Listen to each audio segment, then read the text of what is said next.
wasn't, and there was Oh.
Hey,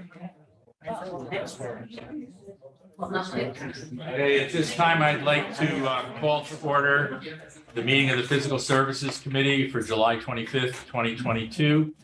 I would ask you to please note that this meeting is being transmitted live via video stream.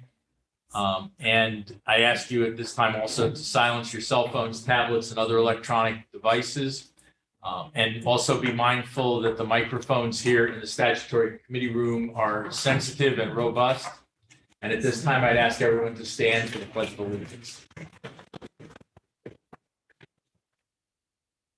I pledge allegiance to the flag of the United States of America and to the republic for which it stands, one nation, under God, indivisible, with liberty and justice for all.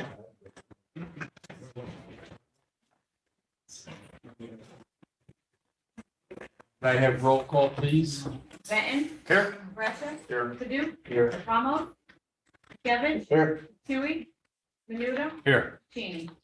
Here. Two Mr. Tui texted me and he's going to be a few minutes late, so Yes. he'll probably be catching up to us in about a minute or so. All right. First on the agenda this afternoon is Harry Poor and Jim Brooks to give us an update on the Orange County Parks Museum.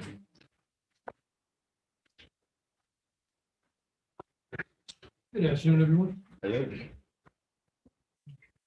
How you doing? Good. I guess Barry had asked me a couple months ago, 2 months ago, to look into the museums, why there wasn't any activity that there was in the past there, what the conditions are. So I did. I went and visited around the county and took some shots, and I have a report I'd like to share with you right now. Thank you. Okay, first of all, the purpose of the review.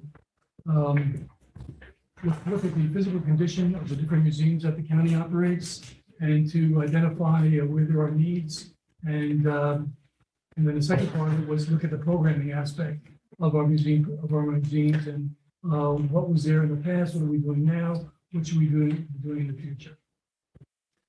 Okay, just a little brief history. Everybody forgets to bed all day, but I don't. When we first arrived here with the new House administration, the county had actually been taking monies to balance its budget from the water authority and every other venue that they could find to balance their books. So it was a tight, austere time fiscally. And when vacancies occurred, the best way to save money, because people has money, is don't fill the vacancies. So I know in the case of museums and parks, Richard Rose was here then, we would say to all department heads, when you present your budget this year, make sure it's 5% less than last year. And they did that. And in the case of the parks, I'll give you one example. There was a museum coordinator position. The person left. We didn't fill that position. Sorry. Okay. You missed the And announcement. you missed the announcement, exactly right. So anyway, down the road, when the things didn't get better fast, when that position, which was laid vacant, we actually took it from the budget, but then it doesn't exist anymore. So those are actions that were taken across the board, not just in parks, but across the board, in order to balance our budgets during the so-called lean years. Then came the pandemic, and with the pandemic, we lost about, get the exact numbers, $14 million a year in sales tax, and it made things even more strident than they had been prior. And now we come to the present. In the present, things are better. We have a lot of federal dollars that have come into the county. Our sales tax revenues are much stronger than they used to be. Property values are up, so things have changed over from what they had been in the years prior. So what I did is looking at the museums, I went around to them and did a visit, took my camera, and first I went to Hillhold. Okay, in Hillhold, I subtitled my visit there, Sagging Roofs and Wet Foundations. This, of course, is the parking lot entrance area. Whoops, going back there. Going back, that's the parking lot entrance area to Hillhold. This is the building itself, and of course, I'm told that it had a front porch at one point. That's now gone. On that property also is a very historic building called the Goosetown School. And I don't know if any of you knew Amy Bullchrist. I happen to know her pretty well. We were on a couple of committees together, wonderful woman. And I was looking at this plaque, and I noticed they misspelled her name. It's Amy Bullgrist there. And I said, if she was around, that never would have happened, let me tell you. But if we ever repair this sign, we got to make sure that that spelling is corrected as well. But she was an 18-year-old. There's the building. It's on the grounds of Hillhold. She was 18 years old when we first started teaching in that room. And I'm sure through her mere power of will, she was able to get Graham Ski and Lou Heinbach and those guys to move that building from where it was over in Hamptonburg to this location. But it's a beautiful experience to walk in that room. That is a very important aspect of our county museum projects. One problem that has, let me just go back 1 second, you go back to, can't see it here, but underneath all that area there, there's like woodchucks in there, and they're like eating away at the ground and just corrupting the underground of that building. There, you know, many of us have taken a tour there more than once. And we've seen some of the issues there. But that sign, you should take care of that right away. That's not a lot of money, you know, Right. to do that. Right. Well, there's a It was lot part of, of the report. I just say it, when we get to my recommendations, then we can discuss specifics. This again is the reception area at Hillhold. And in here, you notice on the top, I mentioned sagging roofs as a subtitle of this section. You'll see that sagging roof. But what's good about this here is that it has very, very good bathrooms. So if you bring a school group in or a club or whatever, you have the accommodations to treat people in a proper way. We did those. Yeah, I know, there's been lots of investments. Go ahead, next. These are the kinds of things that need repair immediately. These are the buildings, the outbuildings there. The other shot, same thing. Again, this building was done recently. Jim just mentioned we constantly do work there, but that was done relatively recently, but still it needs more attention right now. Good. This, again, when I was there, I ran into the volunteers who handle this from Middletown. It's a herb garden, and it's in very good shape. It's really a wonderful asset to the park itself. This is the interior of the building. Okay. Same thing as the kitchen. Go ahead. These are all interior shots. Now, hold right here. If you look here closely, now that cabinet, by the way, was made in the 1600s. It's one of the most valuable pieces that we have at Hillhold. But if you look next to it, you see the wall. You can see some water damage, some deterioration of the paint and the wall materials. Next.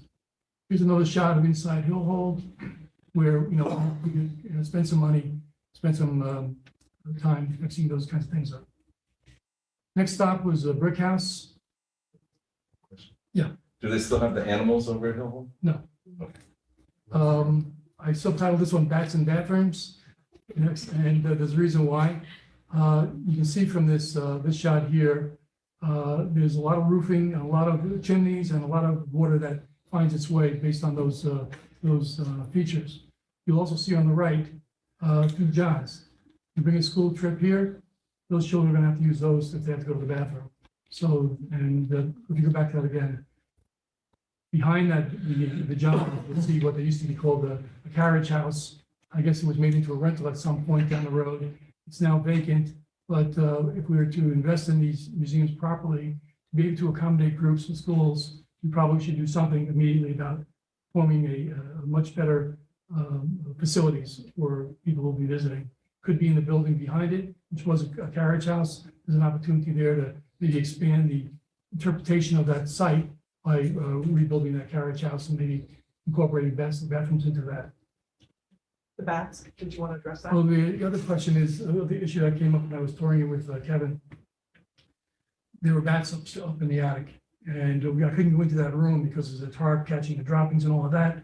The friends of Hillhold and Brick House actually paid over $3,000 to get the bats out of there and to clean it up, but the bats are back.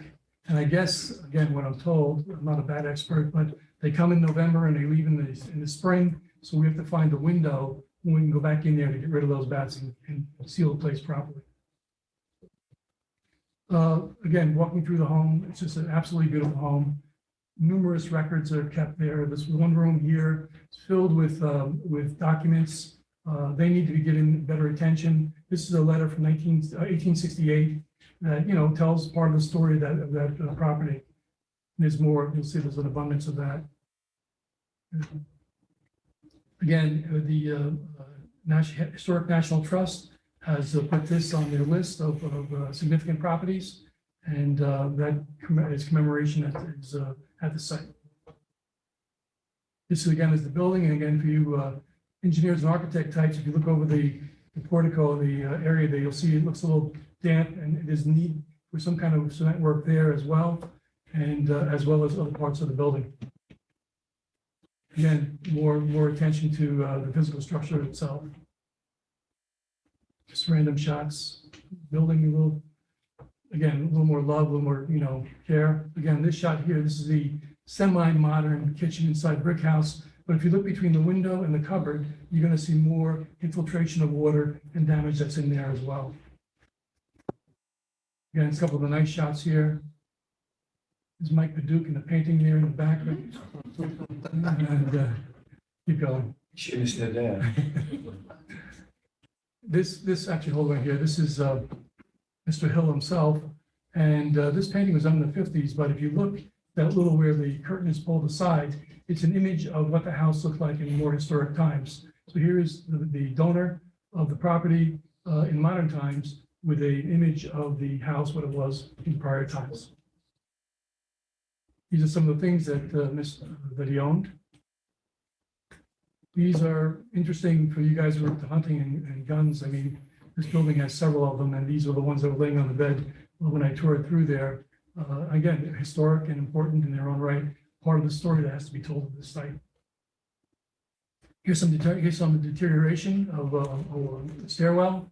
Again, these water infiltrations are around the building. They need to be attended to immediately. Again, even here, if you look to the right of the fireplace, with that white strip there, it turns to yellow. That is more deterioration of the wall and paint there from water. Again, it speaks for itself. These kinds of things have got to be attended to. Oh, yeah. Chairman. So there must be considerable mold there too, that needs to be remediated, or? I'm not an expert in that area. All I did was photograph what I saw. And those issues there is dampness in the homes. It's a lot of that. I didn't mention it when I was talking about Hill Hole, but when I went down to the basement with Kevin, one of our employees, the Parks Department, one of Jim's guys, and you can tell that there's a dampness along the bottom foundation on the north side of Hill Hole itself. So that was frequent. Yep. Again, just showing images of brick house. Next is, Sorry. it's okay, D&H Canal. I went over there as well, and this is a different kind of museum. It's not maintained like we do with the others, but I went through there and go ahead. And what it is, I'm going to show you what it is, but I'm also going to suggest to you what it could be. D&H Canal, very important. I mean, before railroads, it was the canals. That's how we got around, moved commerce, people, everything. And this was a very significant one. This is the building that we own that's at that location. And mostly it's used for like birthday parties, bar mitzvahs, things like that. And there's no real programming there, but it's a good facility to have. I know other local groups use it to meet there. So it's a very valuable asset, but it's not really a museum in the same sense of Brick House or Hill Hole. There is a group there called the Never Sink Valley Museum. And I visited with them, but no one was there when I went. But go ahead. They are like a co-tenant. There's also a fishing access with the state of New York at that location, right on the Neversink. This was put up by the Pomeroy Foundation recently, identifying the Neversink Aqueduct, which actually flew over the Neversink River at one point. It was designed by Mr. Roebling, who was famous also for designing the Brooklyn Bridge. And that's the abutment that he actually made. The canal was floating on top of that rock there, and the Neversink is below. This is actually a picture of where the canal was. And the green vegetation on your left is where the canal was. On the right is the towpath where they would have animals pulling the oats. These are houses that we own also that are in the same park area. We rent them out to tenants right now. Again, Do they have any historic value? well, again, they may. I heard there was some kind of historic pie shop there at one point or another. I mean, they're all homes. You know how old they are, Jim? It's from that time period when they built the waterway, but There's a lot of history there. There's one plaque there that designates it as a historical place, but all the records indicate it's just restricted to that one place, which is a little bit problematic. That one of the groups were supposed to expand that, but that's for Yeah, so there is opportunity for investment here.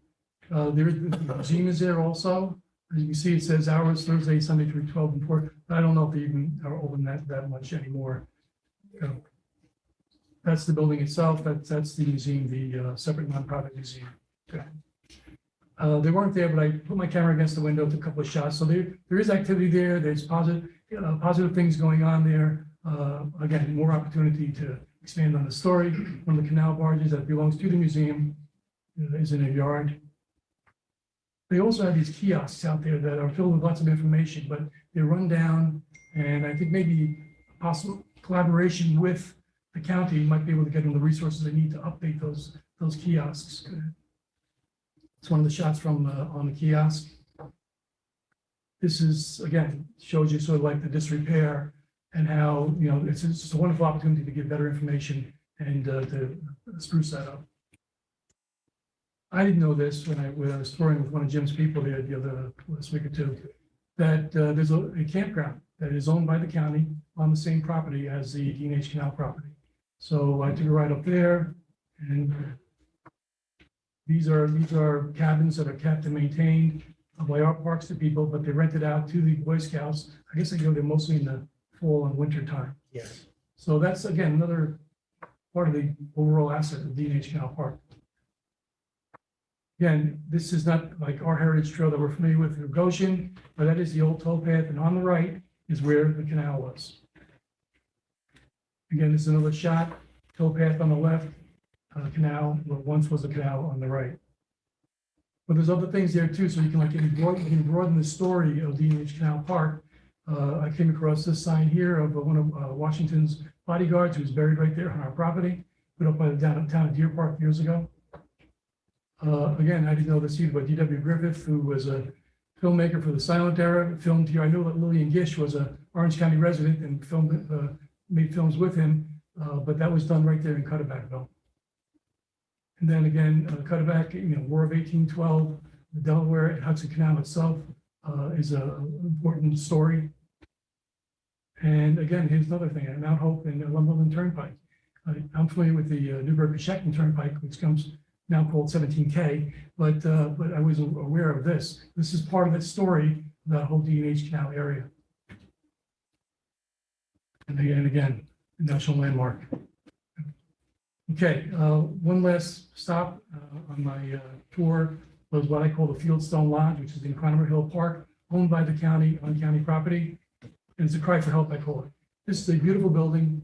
It goes back to, I think, and this is from my talks with Alan Crawford, town historian in Newburgh, to around 1840, 1850. It was owned as a hunting lodge by a prominent Village of Newburgh family, and it now belongs to us. We had some tenants in there, we had some employees of ours that were in there, but I gotta tell you, the people break into it, it's vacant now, and again, it's just, I can see, it's an absolutely beautiful building, it has historical significance. That's the basement.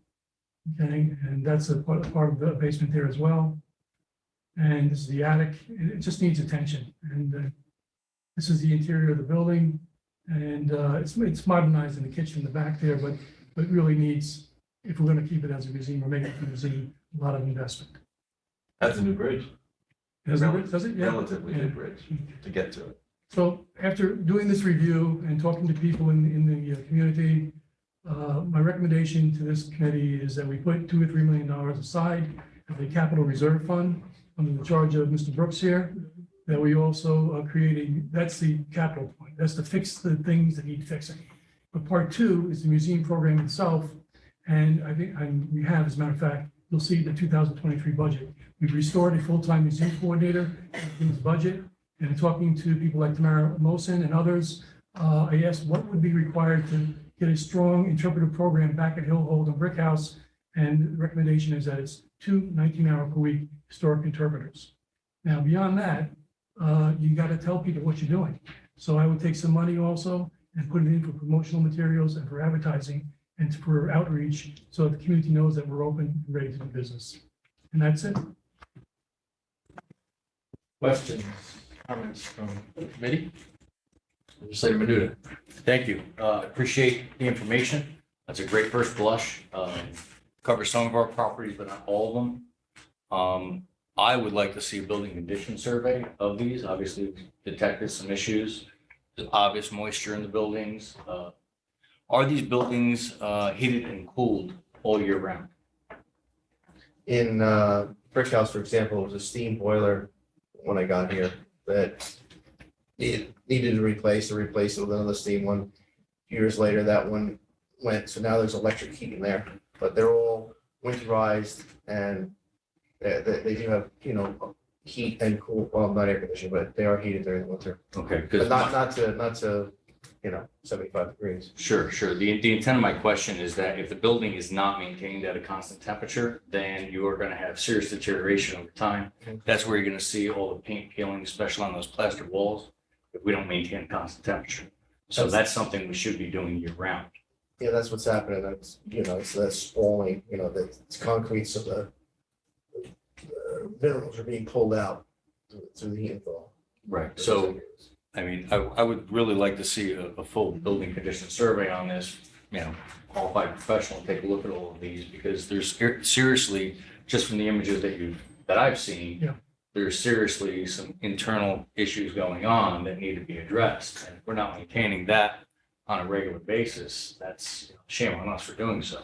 I'd like to see an annual program where these buildings are reviewed, or any building in the district, in that the county owns, be reviewed for a full building condition survey, similar to like we do with school districts. Every school has a building condition survey. It's basically just a checklist, just to go through and take a look at it, but it keeps us ahead of it instead of getting behind it, because I think there's a little more than $2-3 million. I think most, if not all the buildings are on, a historical register somewhere. So whatever we do has to pass through SHPO.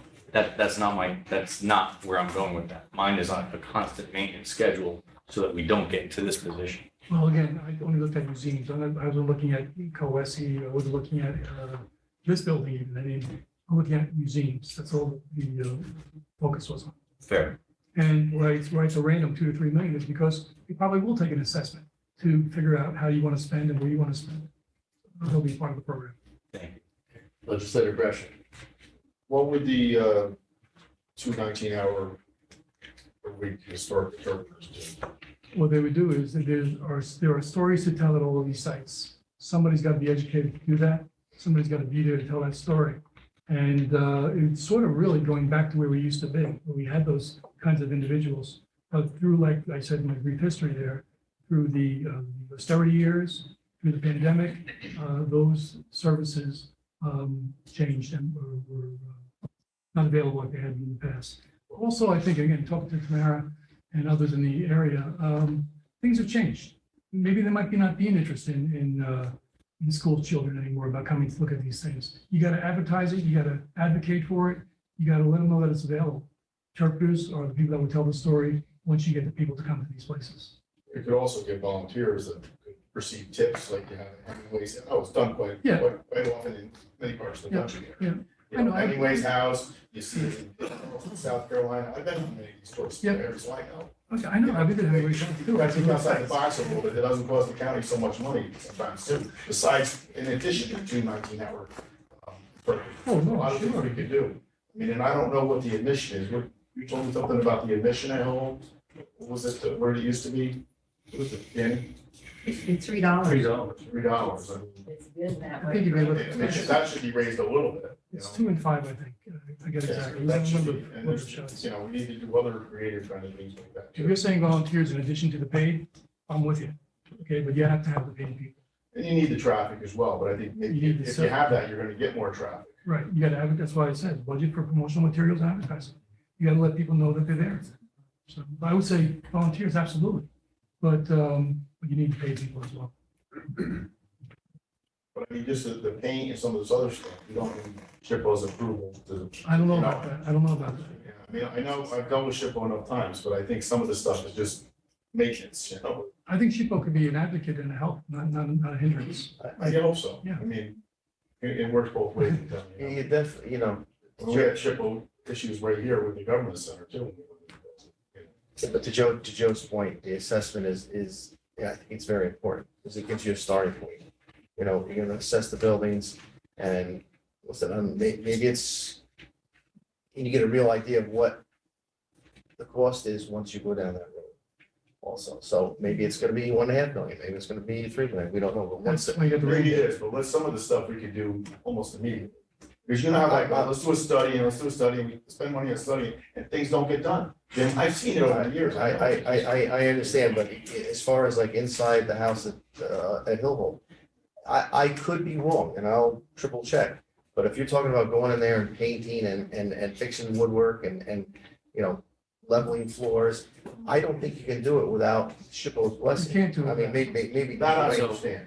But, you know, as far as, you know, replacing the boilers or, you know, and making sure it's heated properly throughout the course of the year, I would assume that would probably be okay, but you know, we're gonna have to make sure you don't want to go in there and start replacing windows or doing things like that, or No, nobody would expect you to do that. SHPO can be an ally. So for sure. to that point, if you allow me, Mr. Chairman, the purpose, and thank you, because it's unfair for the commissioner to kind of walk into a project and not understand the underlying issues. We can't just go in there and paint it if we haven't solved the moisture problem that's causing the problem. So that type of work needs to be done, and it needs to be done on a regular basis. So to that point, let's establish what's causing the problem, not just paint over the problem. So that's got to be solved first if we're really going to take care of the buildings. We agree there. And the thing is, don't forget where we're coming from. We're coming from a very austere time. The money was hard to come by. And we were trying to balance our budgets without having to raise taxes. Completely understood. That's where we are now. And that's why we're coming back now, because things have changed. Legislative. Yeah, any eligibility for grants, matching or anything like that? I mean, I'm not sure if historical grants if there is even any, but I would not know, but I mean, we could explore that. If you had two people there for 19 hours a week, maybe they could do that on their downtime and look and see if there was opportunities like that. Grants are available through SHPO. I don't know what their funding looks like now. Tax credit normally, we were tax exempt, so. Museum coordinator could do that kind of exploration as well. The planning department has No, we have good, great capable grants writers writers in the planning department. understand it. that could. Yeah. you know, Might be federal funds available also. Chairwoman Benelli. Thank you.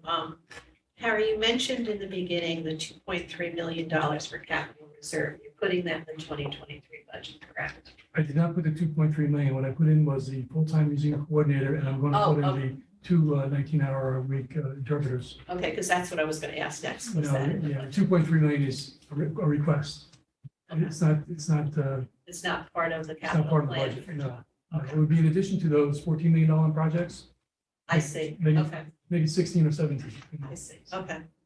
But my main question was to get to number 2, which was the personnel, Yes. and that is in 2023. The museum coordinator is in the budget as written right now, but the other two will be in it by the time it gets to your attention here. Okay, great. Thank you so much. And thank you for doing all this. It was very helpful. It was labor of love, I'm gonna tell you. Any other questions or Yeah. comments? Thank you, Mr. Chairman. You're saying the 2 to 3 million that you're talking about, you're not putting in the budget now. It's We not, have $17 million right here, or 14 million dollars. And you were just talking, maybe making it 7. right, this came after that was compiled. Right, so can we add to this today then? I mean, you've been talking all the right things, Harry. Yeah. Look, we've been talking about this for years too, like, when they've had weddings there. We've talked about the possibility of having a bathroom, trailer there as well. That place, I've been to events. Steve, I think you've been to a lot of events there too. There's a lot of opportunity there. Like Joe said, though, we gotta make sure that everything is right. I mean, and to do it right, I know it was offered to you to go with one of the male Daniels, he's happened to be here, to go with you because he knows a lot of the different things in building construction, which maybe, I don't know who you went with, but maybe you missed something. Maybe they knew about something that could be included to get fixed. Well, I accomplished what I wanted to accomplish. I'm not a building person myself. I just wanted to go and see And All right, you did a pretty good job. I just wanted to ask though, so how do we get this money in the budget? you could add 3 million to it. Add 2 million to this. Three Three Two or three. Yeah. I mean, that would take care of possibly what Joe's talking about, getting stuff looked at so that we know how to fix it. And then the museum coordinator can possibly start putting together this programs again like we used to have. I agree with you there too. It's just that, you know, we always talk about it and then nothing happens. Because I know we talked about it 2 years ago and I know the pandemic hit and Right. everything's there, but we're coming back pretty strong. So the county should come back pretty strong too. And it looks like you are. It's just taking a little longer than we hoped because we didn't get anything this year, when this year might have been an open possibility as well, right? So, Well, maybe, you know, again, things occur, and you have to respond to them. And we had a very difficult fiscal time for a couple of years here. And now we're coming out of it. And we're coming out just of it real strong. We didn't even know how good we were until we had our audit done for last year. Then we knew. Right. That's what made that happen. So we're talking about this now, can the proposal be made to put $3 million in it on this line for, just for what he's talking about, Museum Capital Reserve Fund? That'll be done at capital committee. So what I can do is, if you want, I can put it in a form of a legislative request for your next series of meetings, and it'll be in there for August. My concern, and Joe, you brought it to the forefront, is stabilizing these facilities ahead of winter. To try and find out and understand where the problems are that we're seeing on the surface in the interior and how those are being caused and deal with them as best we can before winter sets in. Clearly, I think that has to be the number one objective because without correcting those problems are going to continue to exist. Yeah. And there's some like the bats, I understand, they can't be dealt with until Right. spring or something. Yeah. Whenever they migrate. I don't understand that comment. What? You should be able to go in and sort of scoop, well. Again. Scoop. Yeah, right. So the guano, let me tell you something, I've been there, not in that particular place, but I've been there. It's not a pleasant place to be in. But they can certainly put in screening that prevents the bats and birds from coming into the building. And then you can have a company, if they're, you know, hopefully they do it when they're not in there. And if they do it when there are some in there, you can have a company come in and remove them. It's not my forte, I don't know a lot about it, I'll tell you what I was told. Yeah, I was it is told- mine, so that's why I'm Okay, well, I offering. was told that you can't get rid of the bats until a certain time of the year, okay, and that there's some laws about that as well. And that once they leave in spring, or whatever, then you go in, clean it up, and you secure the interiors. You are That's what I correct, was- depending on how, the type of bat that is. Thank you. I don't know what kind of bats. If they're Indiana bats, then. Yeah, you don't want them over your You don't bats. want them from Indiana. Send them back. So that's what I would propose to do is for the next month here. Chairwoman Benelli. I agree. It's not just a simple form of adding it to the list that you have today, because that list are each individual legislative requests. So I think the message is pretty clear that there's support to take this step and bring it back next month in a legislative request with a better earmark of the types of projects you're gonna do with the type of dollar figure, just like you did with all the others. Because it would just be something that you can't just tag it on, because we're not approving the list in one lump sum, although we tried to do that, but it didn't work. They'll follow the same process as the other ones. Absolutely. I think that's cleaner, it's easier for us to track, and it'll still get done. And I think that you can get that done in the next by the next meeting. Easily. Any further comments or questions? All right, I'd just like to recognize that the Friends of, I guess, Hill Hold, the Cookhouse are here, and we appreciate you being here. And look forward to continuing to work with the county and your group. I have copies of the agreements between the Friends and the county and the Farmers Museum behind the Brick House. I'll leave those with Betsy. Thank you. If anybody wants them. Okay, thank you. Moving on, item number 2. DPW Commissioner Benenga and Brian Pittsburgh, Deputy Commissioner. And before us is a resolution of the Orange County Legislature assuming lead agency status under the State Environmental Review Act seeker with respect to the construction of the medical examiner facility in the town of Goshen, and classifying the action as unlisted and determining that the action will not have any significant adverse environmental impacts. It's legislative request number 170. Can I get a motion? Second by Legislator Tui. Legislator Riskevich. Go ahead, Commissioner. Thank you. Back in the spring, the legislature declared its intent for the agency and was circulated. So now we're back before the later request on the agenda to release construction money to close out the secret process. We should have a part 2 and 3 EAF. I think that was part of the backup of the legislative request that came from Mr. Fusco's office, who's a consultant working on the site plan for the Newmore facility, technical design. Just to hit some of the high points in general, there was a letter from SHPO saying there's no impact on their side. SWIP, all the stormwater is being done in accordance with the DEC regulations. Almost virtually no traffic associated with this type of facility. It's very minimal. Visual impacts are minimal. I mean, like the water tower stands right behind this thing. The water tower literally towers over this building in height. So really the visual is still a water tower. It's kind of tucks right underneath it. Geothermal, so we talk about from an environmental standpoint being part of the design, and also capability for electric vehicle charging stations as well. So right now we're just looking for a negative declaration of negative impact, environmental impact, and then hopefully later on the agenda to release some construction funds that health department will be here. Okay, questions or comments? Okay, hearing none, I'll call the question. All in favor, aye. Aye. Any opposed? Carried. Okay, thank you. Next, the health department is here. The resolution making an increase to the capital projects budget for the medical examiner facility. Funds have already been appropriated to the capital project budget per ARPA resolution number 27 of 2022. Upon approval, the funds will increase existing capital project number 165, $14 million ARPA funding legislative request number 179. Could I get a motion? Second, Legislator Riskevich and Legislator Benton.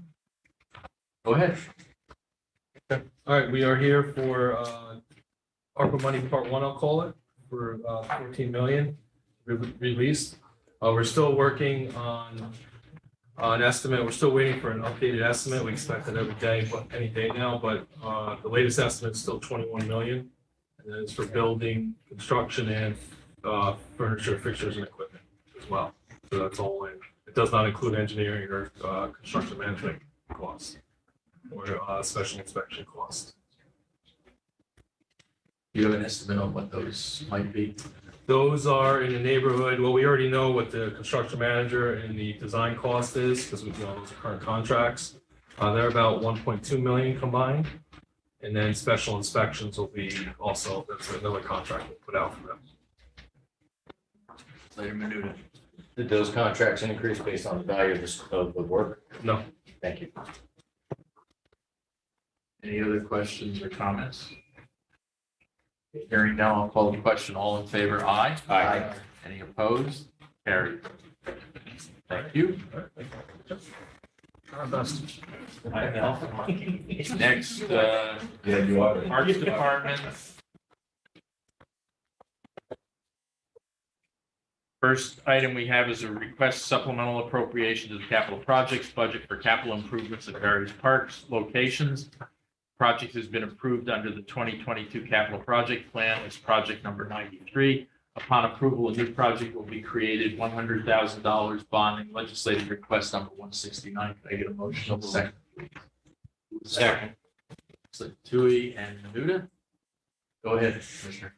So this is our request for, it's been an annual funding request. This specific amount of money is projected to replace the culverts at Winding Hills Park prior to paving. We've put the paving in the capital request for the from the budget.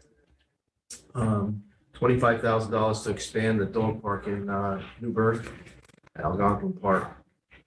And 50,000 to repair the retaining wall at Hickory Hill Golf Course. Which if anybody's played there, probably don't want to walk along that retaining wall. That's what the fund is used for. Any questions or comments? Legislator Benton. Expanding the dog park in Newburgh is like huge as it is. We're gonna go from where it ends out into like to the right if you're standing there, because you know, the bigger the better, but the idea too is to move some of those benches that we have on the back of the house. There's two houses there that people sometimes complain that they hear dogs barking. So what I'd like to do is by expanding the park, it's twofold. One, it gives us a chance to close one section and really work on it because it gets beat down terribly. So you have to get in there, you have to, you know, fill in the holes, maintain it, plant new grass. We'll be able to close one section and do that. And by expanding it also, we'll take, there's 4 or 5 benches there, and we're gonna move them to basically right field of the baseball field. And so when people are sitting there, they're far, far away from the 2 homes that feel like hear dogs barking. And we'll put another access gate in there for the town of Newburgh festivities on July 4th. Like, there's 2 gates there now, one in the center field, one in the front, so we'll add a gate to it. Wide enough for a truck. Legislator Menuda. Thank you, Chairman. On the same thing, I've used the dog park myself. It's a great place. Is there a limitation on the number of dogs that can be in that park? I don't know the answer to that question, to be honest with you. I mean, I know the one at Stony Ford or Thomas Bull, I mean, there's always, you know, a large number of dogs in either the small dog park or the large one. But I mean, that one probably be close to 2 acres in Newburgh, so. Yeah, it's pretty big. I mean, assuming it'll be, you know, quite a few dogs. I appreciate what you're doing there. Sorry, what's that? Large dogs, small dogs. Yeah, it's separated. There's 2 separate ones. There's a fenced in area for dogs under 40 pounds, and then the rest of the area is for the bigger ones. And thank you. I mean, you and I have had discussions over the years, me attending there and things that have gone on. My only concern is, one, the more dogs you get, the more barking, which is more of a nuisance for the neighbors.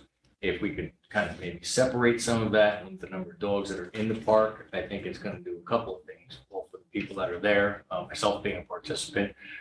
When you have a lot of dogs in the same pen, it can become extremely difficult to maintain. They all get sort of that energy that they all pull together. Maybe, you know, maybe there's some guidelines by the SPCA or something like that that we could look into, and, you know, we can certainly limit it. You know, I don't see that as a problem. I mean, again, it's a great area. Probably, I don't know how, you know, would probably be self-enforced, you know. Sure. You know, or if we get, to your point, if there is a sign there that says no more than 30 dogs, and then somebody calls and complains, we can certainly send one of our guys over there to say, you know, no more, people can go in until people leave. Just trying to balance with 100%. the neighborhood and the people that actually use it. 100%. Thank you, sir. Do you want to volunteer to be the dog police? I would already have been a few times. Yeah, I'm good. Volunteer, by the way. Some you got watch dogs. Yeah. Oh, yeah, my you got the dogs. big ones. Any other questions or comments? Okay, hearing none, I'll call the question. All in favor, aye. Aye. Opposed? Carried. Next, request supplemental appropriations of the capital projects budget for restroom replacement at Sally's Dream Picnic Grove Shelter at Thomas Bull Memorial Park. This project has been approved under the 2022 capital project plan as project number 94. Upon approval, new projects will be created, $75,000. Bonding is legislative request number 168. Can I get a motion? Second. Second. Legislator Paduk and legislator Menuda. Go ahead. So this request is for, if any of you have been at Sally Stream, there was a structure there that was used for bathrooms that was there for probably 30 years or more. And it was in just told this repair wasn't safe for people to go in, so we raised that building. And our plan is to build another one right at that same location. Questions, comments? Legislator Menuda. It'll be ADA compliant. 100%. Thank you. Any other questions or comments? Seeing none, I'll call the question. All in favor, aye. Aye. Any opposed? Carried. Okay. Next, we have a request supplemental appropriation to the capital projects budget for the preliminary engineering, design, and construction of a new bridge, additional signage, and curb ramps along the Heritage Trail segment number 1 in the village of Goshen. Upon approval, a new project will be created, $1.2 million surplus. Legislative request number 178. Can I have a motion in a second? Legislator Tui, second. Second. Legislator Bennett, thank you. Go ahead. This request, the capital request is for the connection from where the trail ends at in the village of Goshen by the trailside treats and pick it up again on West Main Street. So our current plan is to have what's called wayfinders and directionals to lead people through the village of Montgomery or the village of Goshen. Purposely down Main Street so the businesses can have a, be positive with the traffic that's going to go there. And then we're going to have a pedestrian bridge from West Main over to the Heritage Trail. Similar to the one down in Harriman, but that was an existing rail trail, but it'll be about that wide. This in the area where you and the property owner there? Yes, You got the issues? yes. Yeah, we're working through acquisition on that parcel right now. Okay, questions or comments? Legislator Tui? Yeah, Jim, how does that compare to Harriman again? So if you're, the actual bridge that goes Right to the trailhead? right to the trailhead, that was an existing bridge, but just so you can have a visual comparison, it won't be that size and that big because that was an existing rail bridge. This will be a walking path similar to that, much smaller. Any other questions or comments? So Yeah.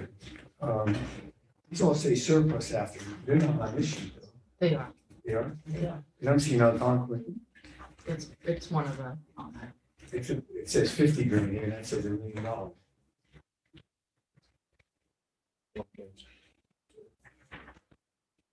That's you. Yes. I don't have that sheet with me. Here I have. The next two are the Algonquin. The next two on our agenda are the Algonquin. Can you see? The next two on our agenda are the Algonquin. This should Heritage be. Trail Heritage Trail. segment, yeah, segment 1, it's the second from the bottom, 1.2 million. Second from the bottom, you got Heritage Trail up higher too, right? Yes, that's for bridge replacement and also catering. It's pretty small. So. Yeah, I know, but it's the second from last. Yeah, big glass. Guys, just want to make sure that's. Okay. Okay, any further questions or comments? All right, seeing none, I'll call the question. All in favor, aye. Aye. Any opposed? Carried. Next, we have a request supplemental appropriation to the capital projects budget for preliminary engineering, design, and construction to rehabilitate Algonquin Lower Dam at Algonquin Park in Newburgh, New York. Upon approval, the new capital project will be created. $1 million surplus. Legislative request number 177. Can I get a motion in a second? Legislator Benton. Menuda. Thank you. Go ahead. This request is to complete about 15% of the upper dam when we, This is low. the lower dam. Yeah. Okay, so this is to finish what we didn't have enough funds to do when we finished the top one. This is the lower pond, reconstruct the stone wall around the pond and remove a lot of trees that all have grown into the pond and are around the pond. That some are falling down, some are just in the way of people would use the little trail there. This is for the little one. Questions or comments? Legislator Benton. Okay, so it says the Algonquin Lower Dam, not Algonquin Lower Dam area, because it makes it sound like we're gonna be redoing the dam, which was Already done, just repaired with FEMA. right, Correct. From right, so, that. yes, So again, this is the area, not the actual dam. Okay. Yes, that's 100% true. And has there been preliminary engineering done on this? No engineering at all? So it's going to be preliminary engineering, design, and construction. Okay, thank you. Any other questions or comments? Seeing none, I will call the question. All in favor, say aye. Aye. Any opposed? Carried. Request supplemental appropriation to the capital projects budget for preliminary engineering, design, and construction to rehabilitate the walls of the Algonquin Upper Dam at Algonquin Park in Newburgh, New York. Upon approval, a new capital project will be created, $500,000 surplus legislative request number 176. Can I get a motion in a second? So Legislator Benton and Legislator Menuda. Go ahead, Commissioner. Okay, so this is the upper pond. So if you visited Algonquin Park 2 years ago, we rebuilt the stone wall around about 85% of the pond. This section is up against 52, and these funds will be used to complete that work.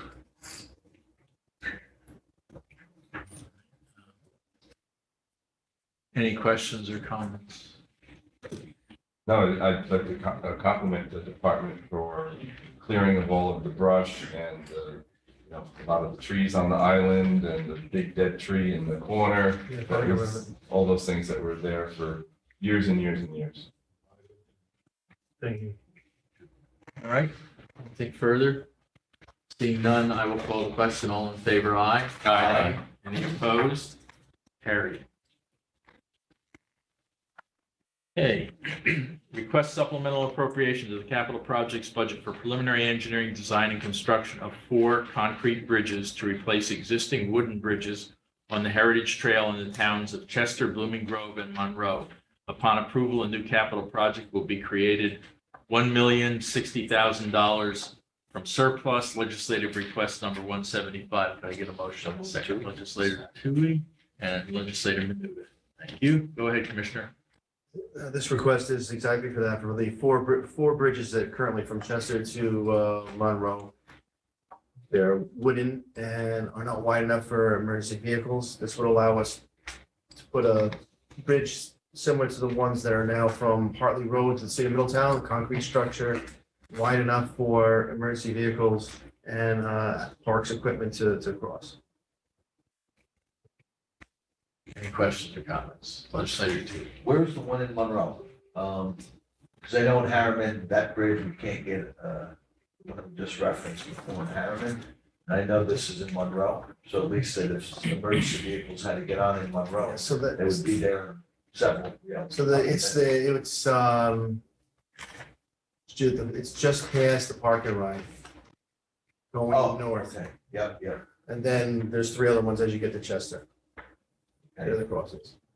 So you jump on by the parking ride and get to. Yeah. and Yes. Down that way. Yes. Any other questions? Legislator Menuda. Sorry, just a clarification, I probably should have asked this earlier. When you're requesting here capital projects budget for preliminary engineering, design, and construction. Is the preliminary engineering and the regular engineering involved in this, or we're gonna need more money to actually go through the project? Let's set it up for the food engineering. Yes. Okay, so it's from beginning to Start end. finish, yes. Thank you very much. Any other questions or comments?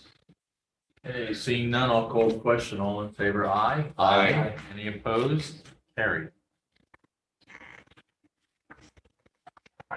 Next, we have a request supplemental appropriation to the parks budget for installation of a chain link fence around the Quarry property in Goshen, New York, $14,000. From contingency, it's legislative request number 167. Could I get a motion in a second? So moved. Menuda? Second. This request stems from a request from the Caves Committee to secure that property further than it already is.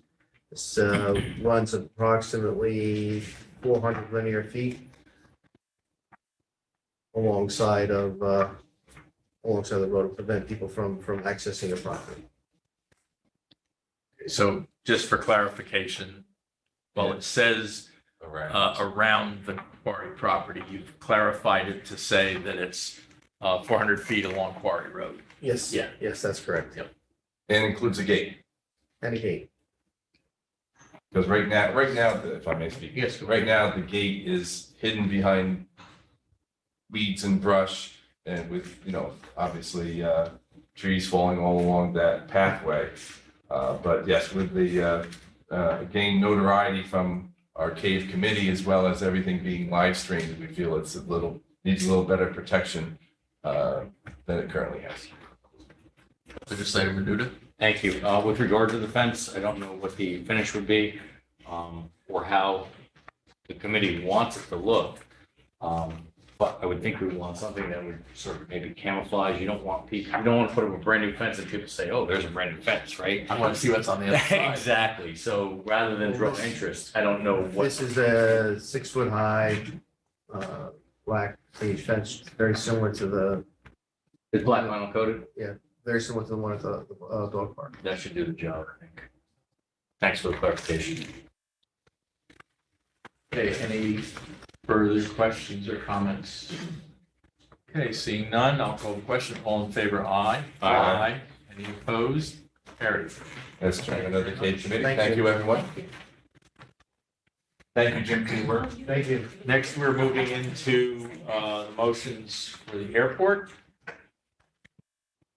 First one being a request supplemental appropriation to the capital projects budget for the Orange County Airport sewer system. Additional funds are necessary to complete the project bid alternates 1 and 2. Upon approval, the funds will increase existing capital project number 624, $500,000 bonding legislative request number 171. Can I get a motion in a second? So moved. Legislator Tui, Legislator Menuda, thank you. Go ahead, Director. Okay, thank you, committee, and Mr. Chairman. So we all know that the sewer project is a pretty long in the tooth project, and it's been in the process of various iterations to where we finally got to a bid. We finally got to a point where we have a awardee, and being that this is about 15 years from the original inception point, we can only do the base bid under these dollar values. So when the bids went out, because we knew of price escalation issues, because of time, because of the scope of the project, we did an alternate 1 and an alternate 2. Because right now it's very hard to determine where the bids are going to come in because of all the price escalation in one way or another. When the bid was let, the range between bidders was pretty extensive, somewhere, if I recall, around $800,000. So we were talking about what kind of options, the actual bid difference between the bidders, let's see, 2.4 was the high bidder and 1.5 was the low bidder. So you can see a spread of $900,000 makes it really hard to estimate what's going to happen with these bids. So fortunately, we did approach it with a base bid approach, and for the base bid, the budget supported that part of the project. So in discussions with the commissioner and with our consultant that's working on the sewer project, Fellinger Engineering, we thought it would be at least a good idea to put in front of the legislature the potential of doing the whole project by getting additional borrowing authority. A couple reasons. Number one, it's not going to get any cheaper.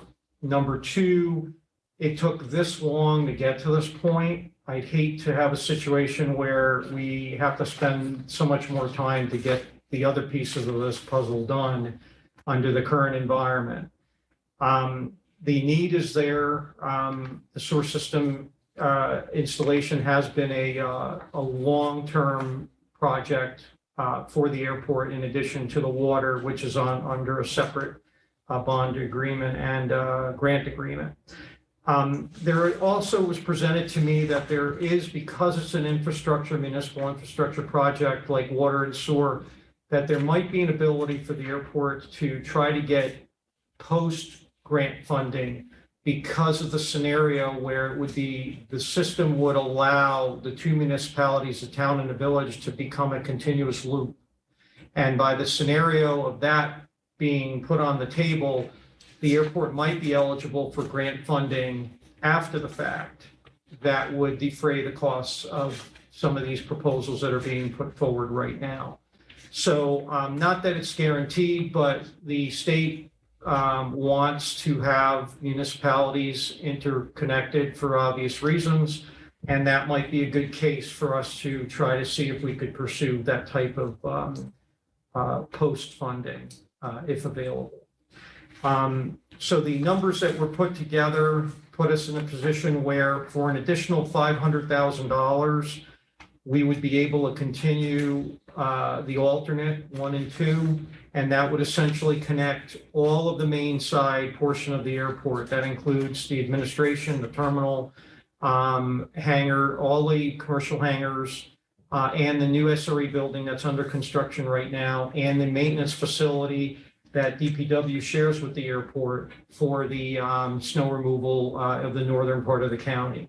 So there's a lot of really good benefits to trying to get this whole project done, in addition to the costs if we'd have to do another bid of trying to get alternates 1 and 2 done in a subsequent bid at some point down the road. Legislator Tui? Yeah, Ed, would there be any kind of sewer from the communities that you mentioned coming into that would be using the sewer system from you, or is it just a pass-through? No, the state portion of the money has to be used on the airport because the state won't allow us to use any grant monies and turn it over to the municipality. Because this project is a portion state, portion local funding, the portion that is going to be on Route 211 going into the village, that portion would be one that we would turn over to the village at some point. That would be the advisory approach to it, since we're not really in the business of maintaining sewer systems at the airport. So the authority that handles that would be best suited. Now, that section of piping, once turned over, the village would be obligated to connect any parties along that route that would want to be connected. I think that's just state law. But the airport would not really benefit from that part of it because that sewer run would be outside the airport. Okay, and is it just, when you say water, sewer treatment system, is that actual, sewer treatment, or is it just piping and connections? It's just. You're not doing any treatment there. Correct. We have an intermunicipal agreement with the Village of Montgomery for them to treat our sewer residuals. We are going to put in all the infrastructure on the airport and lead all of that to the village connection at Chandler. And that's essentially the gist of it. And again, the airport isn't wanting to be in the municipal sewer business or the water business. But we obviously would benefit tremendously, especially from the infrastructure perspective, if we had those services, because the airport land becomes more valuable for commercial hangar construction. That's a big piece right now. If you look at a lot of the airports south of us, Westchester, Peterborough, they're all built out. All of them have full services. And you need that in a lot of cases for larger hangars for fire suppression. Internal systems and hangars, they're foam systems, they're highly corrosive. A lot of, I know that several of the legislators went to Waterbury, Oxford, and the proprietor of that airport, Buddy Blackburn, had put in one of those systems and had relayed to us about the damage when it inadvertently went off and all that foam went all over an aircraft. And it was, I believe, in the millions to get rid of the corrosion that was caused by the foam.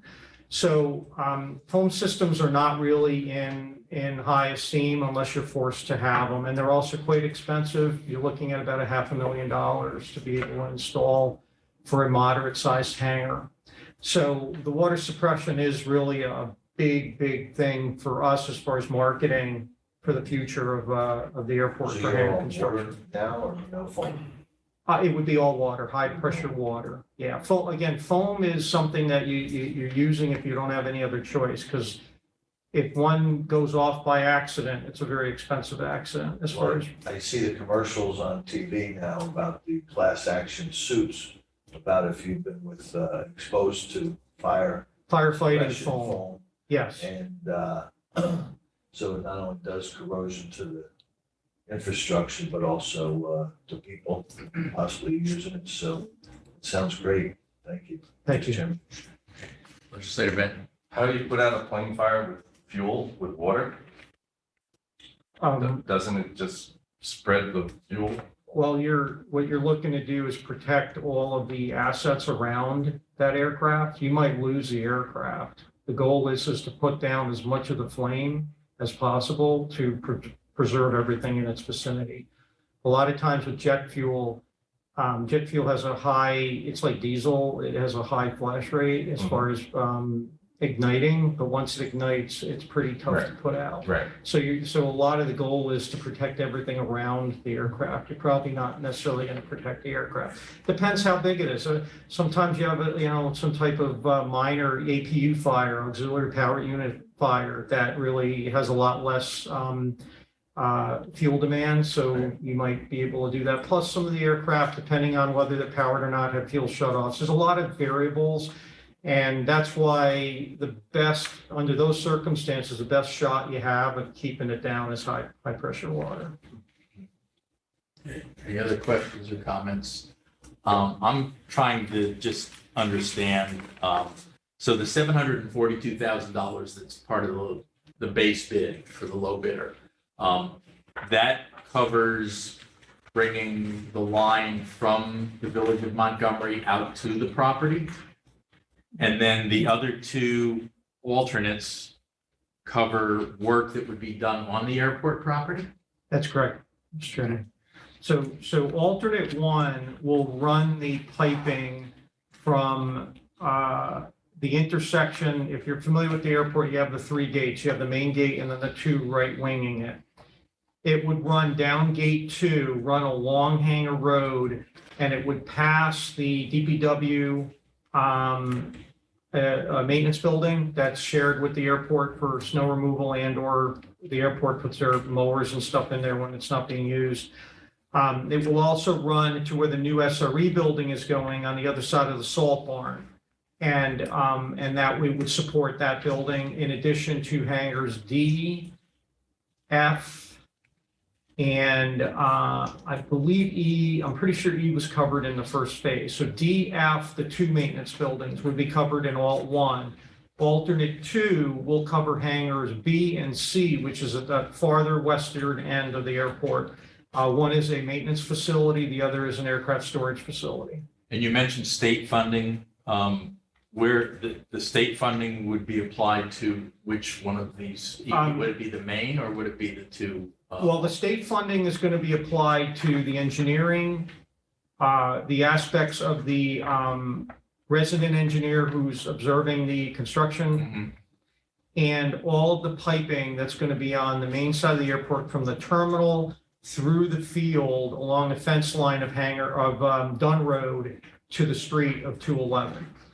And that would be part of one of the two alternates? No, that's all part of the base. All part of the base? Yes, the base, the 742 of the base is going to. And what program is that funding coming from? That's coming from the earlier authorization by the legislature of bonding authority for $600,000. I believe it was 2000. What state program? The state was, their state program is the Air 99. So it's the airport program. Airport program. Aviation program. Correct. And that was the original grant was $788,000 back in 2009, I believe. And out of that 788, about 55 was expended back in 2010 to do the original engineering work. And then it kind of fell because there wasn't an agreement with the intermunicipal agreement with the village for several years. And then that was kicked back on, and now we're back into the engineering. So the engineering cost of this is probably going to be about 300,000 of the total. I guess, knowing the WIA grants, and some of the funding sources from the state for, as you mentioned, getting municipalities to work together, that's one of the key features. Is that something that we could talk to the village of Montgomery to try and get some funding for the 742,000 that basically is going to be their, going to be turned over to them? I would say, sure, but the village of Montgomery is already getting the connection fee for our ability to connect to the village. Right. And that's But if part of this too. the money would eventually come to us, but they may need to be the applicant. I don't know whether we can apply. So that's something we need to look into. well- It's a September deadline, I believe, for the Yeah. WIA grant. I think, I guess the thing would be, if we're the owners of that piping, then we, I think, could be an applicant. Once we are not the owners of that piping on 211, then we're probably out of the picture. So that is an important consideration on the funding, so certainly. Yeah. Um, And how many total bids were received? I believe it was 5. Oh, really? Okay. Good. I'm sorry, it was 4. So first bid was 1.94 million, second was 2.4 million, third was 1.6 million, fourth was 1.5 million. So, it's kind of a hard moving target when you have $1 million differential between bids. But it's also somewhat comforting to see the two lowest bids fairly close. Yes, So absolutely. somebody didn't leave a lot of money on the table and maybe having second thoughts. Yeah, absolutely. All right, any more questions or comments? Okay, I'll call the question. All in favor, aye. Aye. Any opposed? Staying. One abstention, legislator Brescia. Okay, next we have a request supplemental appropriation to the capital projects budget for airport paving, non-FAA.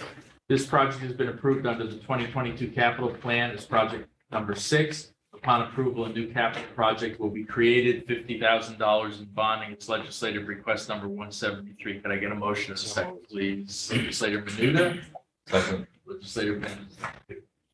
Go ahead, Commissioner or Director. Yes, so this is a continuation of our annual infrastructure improvement to the airport. This is in our capital project. We're spending approximately $50,000 a year in secondary taxiway rehabilitation.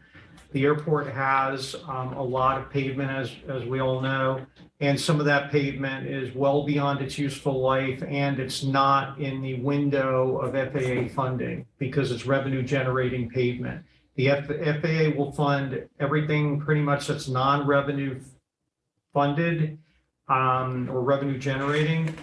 There are some exceptions. We're hoping that the bill grant money that is being afforded to the airport, which is about $800,000 over the next total over the next 5 years, that they will relax some of that and allow us to spend it on infrastructure, building repairs, and fuel farm improvements. But most of the time, my experience has been that, except for special exceptions, secondary taxiway pavements, T-hanger pavements, T-hanger support is not going to be able to be applied for with the FAA, and our revenues generated from those activities some of them are to be put back in for rehabilitation of these items. Okay, questions or comments? Seeing none, I'll call the question. All in favor, aye. Aye. Any opposed? Carried. Next, request supplemental appropriation to the capital projects budget for airfield equipment at the Orange County Airport. Upon approval, a new capital project will be created, $450,000 from surplus. Legislative request number 161. Could I get a motion? So moved. Legislator Menuda, Legislator Tui, thank you. Go ahead, Director.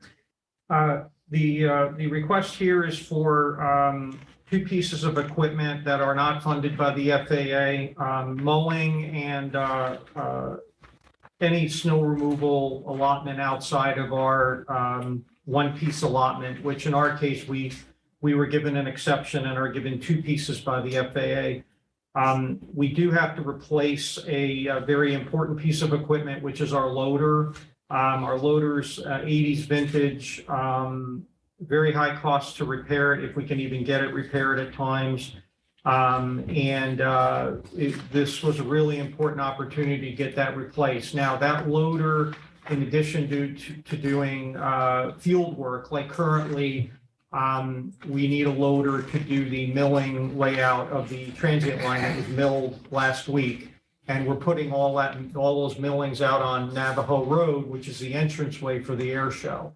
So that type of equipment in the summertime is vital. And the current piece that we have is, let's put it this way, it needs a lot of brake work and a lot of other work. And it is, at this point, something that we should surplus. I find we do need a new piece of equipment. In addition, its primary role is in the wintertime. It pushes a box plow that does all the T-hanger and commercial hanger work. So all of our revenue generating hangers, we provide snow removal services, and this is the bulwark or the workhorse of the T-hanger snow removal.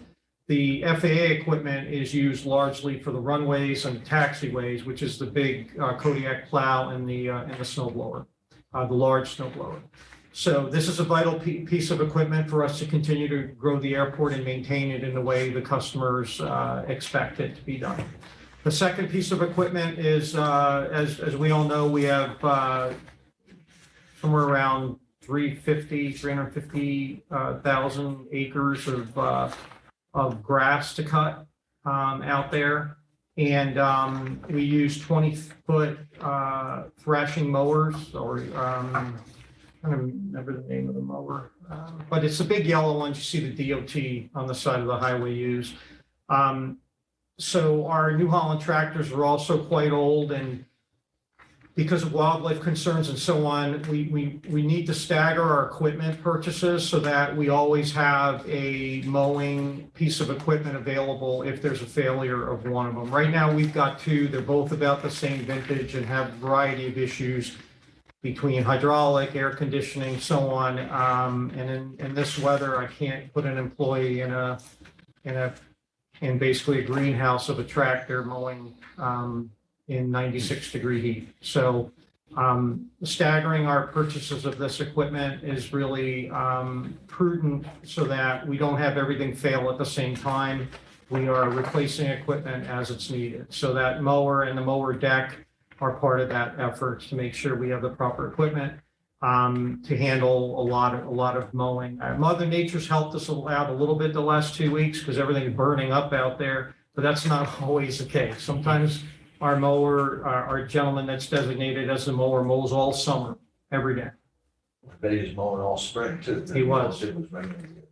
He was. Any questions or comments? Legislator Ben? How does this add up to 450?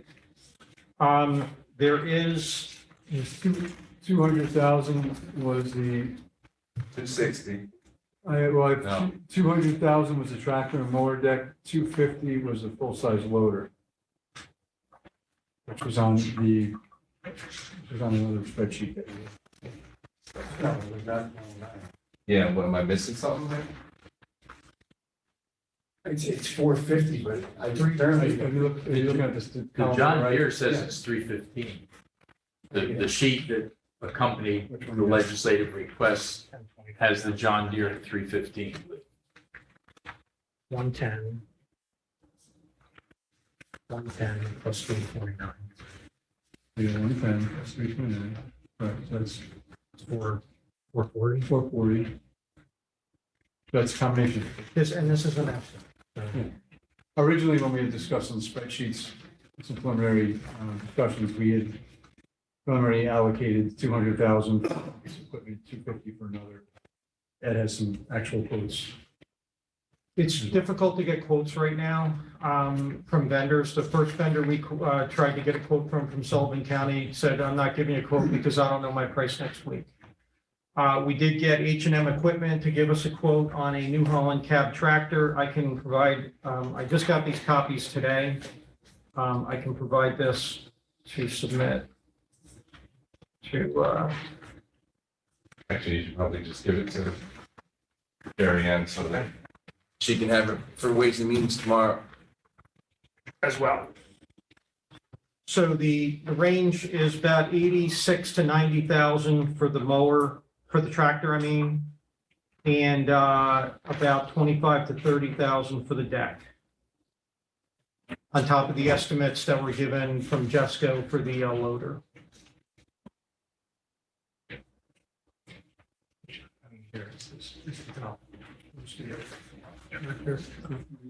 Yeah.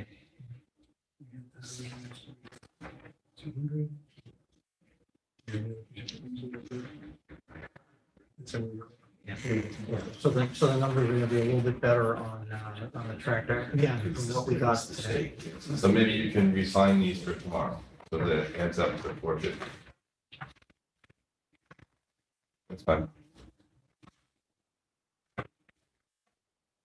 Is that coming in next year? Is that why it's split up like this? You got 160, then you got 40 into next year. 23, 24. That I'm not sure, but I didn't see that. Yeah, you're looking at this spreadsheet. Yeah, I think there was 40. It was, there's 160 and then 40, and then the quick piece of equipment was all for this, was all in 2022, based on the availability. But No, don't understand it, but that's what I'm asking. Yeah. But how would you use the tractor if you don't get the mower for until next year? one of them must have been available earlier than the other. Yeah, we have a 15, I'm sorry, we have a 15-foot deck and a 20-foot deck Yeah. currently. We're getting a 20-foot deck to replace the older 20-foot deck. So that we have the decks. If we have the tractor, we still have the deck to use, albeit a reduced functioning machine. So the mower deck, I believe when we tried to get quotes, they didn't have any information because of the lead time deliveries as far as the deck itself. Again, a lot of this is a moving target because we can't necessarily, the John Deere is the only group that was able to give us straight up numbers because of the state bid setup that they have. The tractors have been a little bit more difficult. Like I said, I first saw this one that I just submitted today. And the estimates that we had earlier were in line with the 450 request, which is why we submitted that. Well, I'll try to get a better refinement for them all, for sure. Great, thank you. Are these not on state bid? I believe the tractor is, I don't know about the mower deck. I'd have to get an answer to that. And the John Deere loader is on state bid. It is. With the mowers, how do you maintain them? Do you do your maintenance yourself, or does it go to DPW? No, we maintain our equipment. Our staff,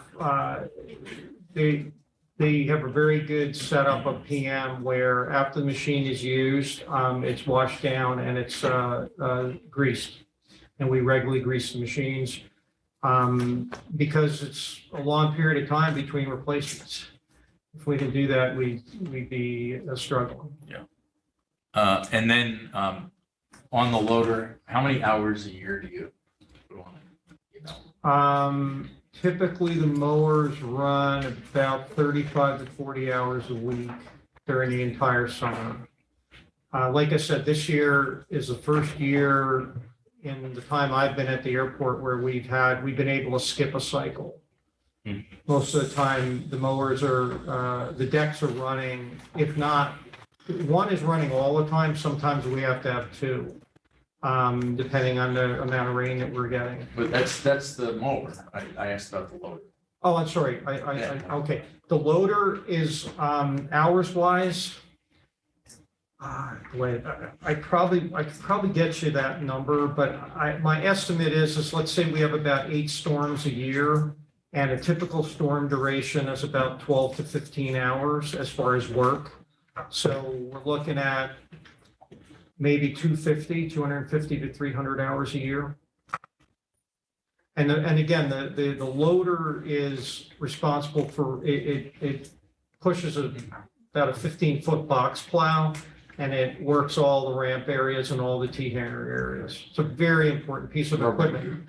The other thing that loader does for us that like the straight plow doesn't is that we have very confined areas, and if we get a very heavy winter, the loaders allows us to lift the snow and push it back further, so we at least still have area to work with on the next snow. Where the plows, once you get them pushed enough, you're not going to get that type of return. So the loaders are a very important to implement. And I've tried actually to petition the FAA to maybe give us another piece of equipment, but so far they said we already gave you a second.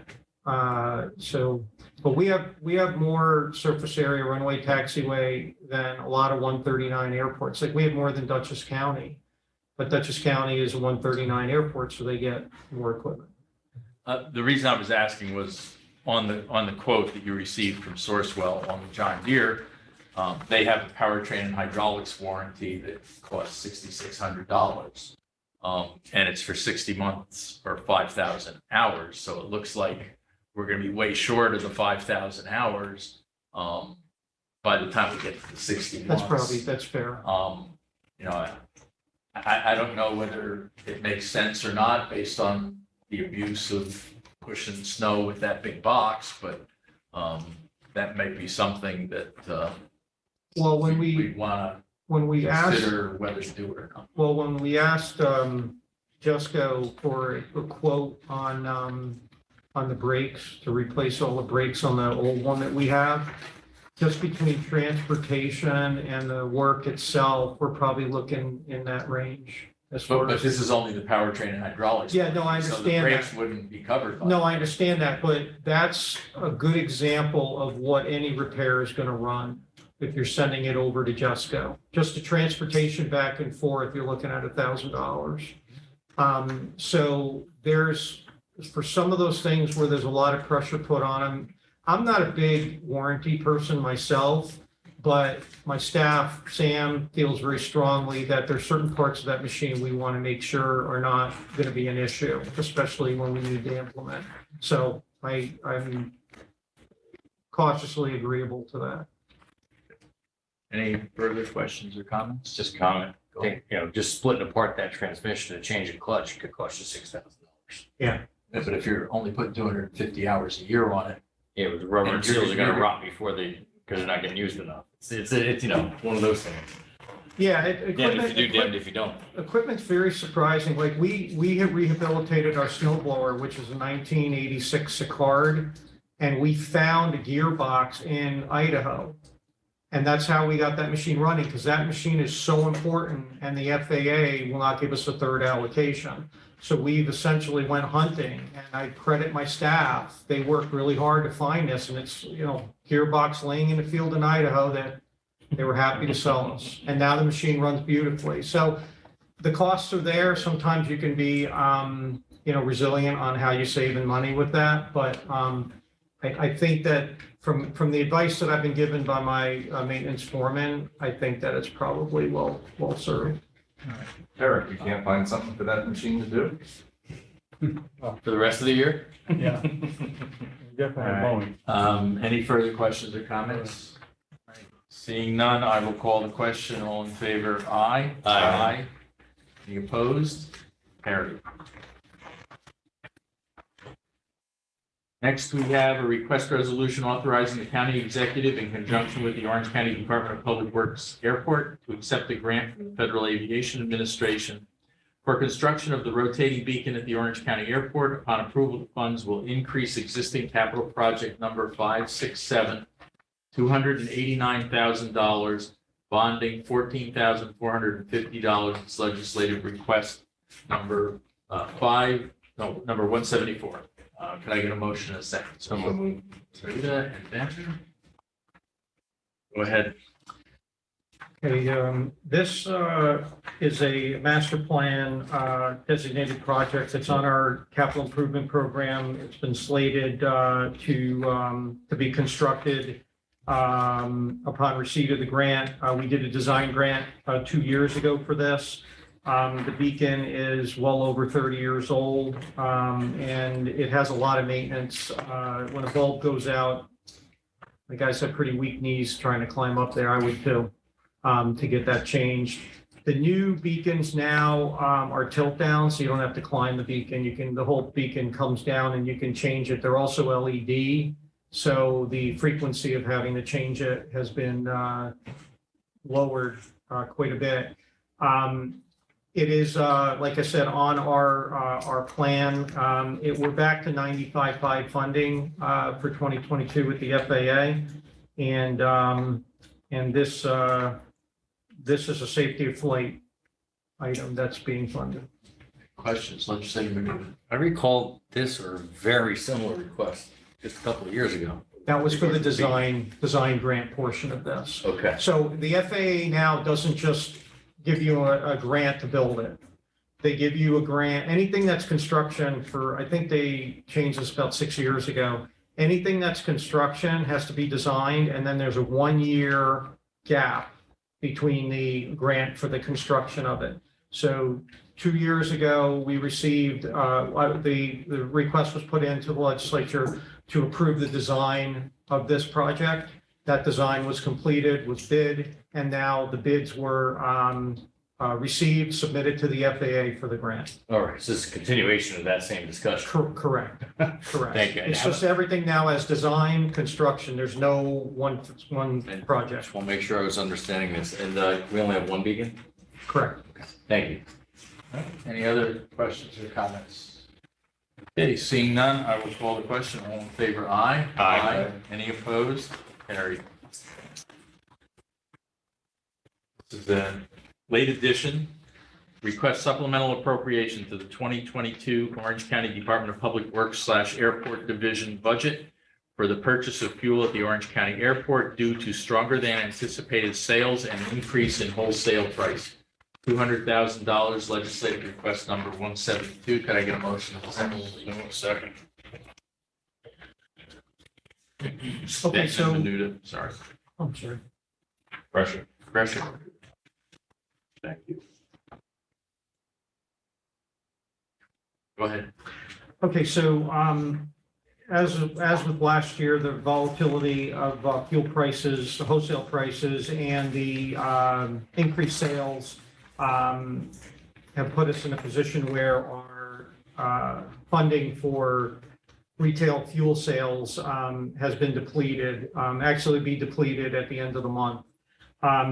Currently, for the year, for 6 months, first 6 months, we sold 69,000 gallons. We're projecting about 145 to 150,000 gallons at $7.50 a gallon.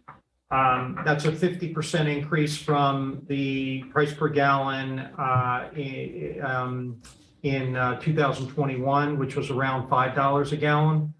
Again, these are retail prices, not the wholesale prices, but they are scaled. So whatever the retail is, the 50% markup in wholesale is the same thing. So our current budget is $350,000 for fuel, where I was paying about $28,000 a load last year. I'm paying about $50,000 a load for the fuel. Jet fuel and avgas have kind of fluctuated a little bit, where they were on par. Now jet's starting to drop. Avgas is still remains quite high. Part of the problem is that avgas can't be shipped through pipes because it's got lead. So all avgas has to move by barge or by truck from 2 locations in the U.S., Minnesota and Texas. Jet fuel comes in pipes. So the transportation cost of jet fuel is markedly less. The reason why they were on par was because everybody was going on vacation in the spring and summer, and the airlines were sucking up so much fuel that the demand started to exceed supply, and up went the price. But traditionally, jet fuel is cheaper to transport and to sell overall. So we need the additional funding. Again, this is an estimate based on projections. You know, we could end up exceeding this, but I think it's a pretty fair number going into the rest of the year. Questions or comments? Can you explain the difference to me, for the different fuels a little bit? You mean as far as their uses? Know what they are. I mean, jet fuel is, Jet fuel is essentially kerosene, that's what I thought, okay. and avgas is high test, Leaded. leaded fuel, very small amount of lead, but aviation, airplane engines, small airplane engines use the lead to cool these cylinders because there's no radiators or things like that. There's cooling fins, and the lead is used to cool the combustion in the airplane. And there's been a lot of effort to try to find a non-leaded fuel for airplanes, but it's still kind of far off. I just don't see it. Okay, thank you. Just one question. Legislator Menuda. So this is a wholesale to sell, so we're gonna be receiving benefit at the end. This is Comes back. completely revenue request. So every dollar that's approved here, there's a profit tied to it when we sell a gallon of fuel. Thank you. So there's no deficit here. This is purely by granting this ability, we will make more profit at the airport by the fuel sales. I thought that was the way. Thank you for clarifying.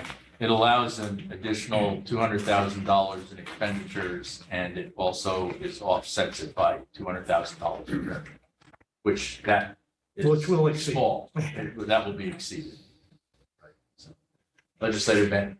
Have you got someone already working on, with the county for the sales tax that we're gonna, again, give the benefit to people buying fuel?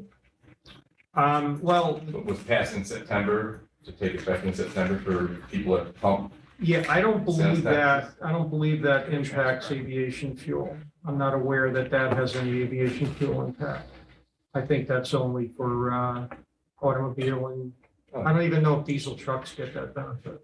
I'm not really sure. I'm unaware of any benefit for taxation. Right. Any further questions or comments?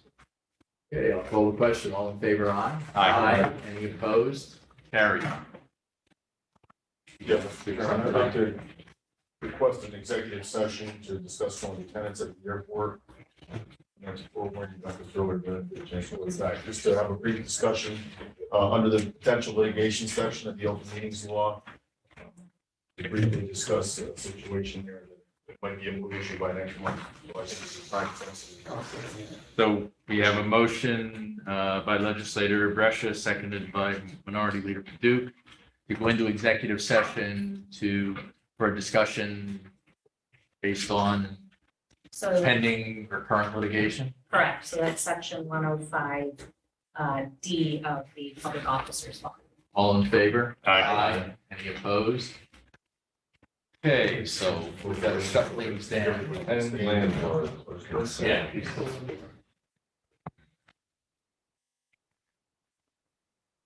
Guess they just shut it off, right?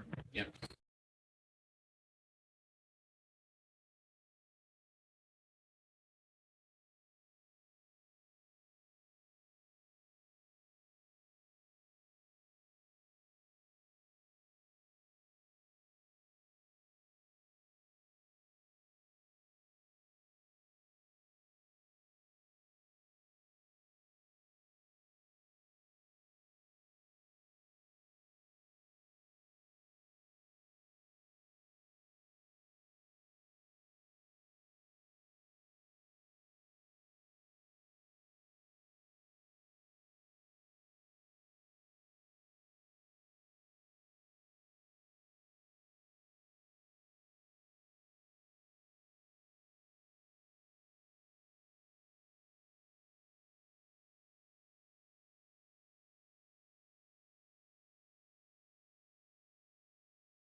put us back on.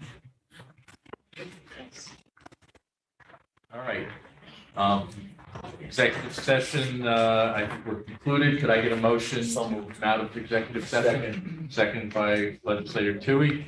All in favor? Aye. Any opposed? Carried. Thank Thank you. you. See you tomorrow. Yep, shoot them all. Thank you.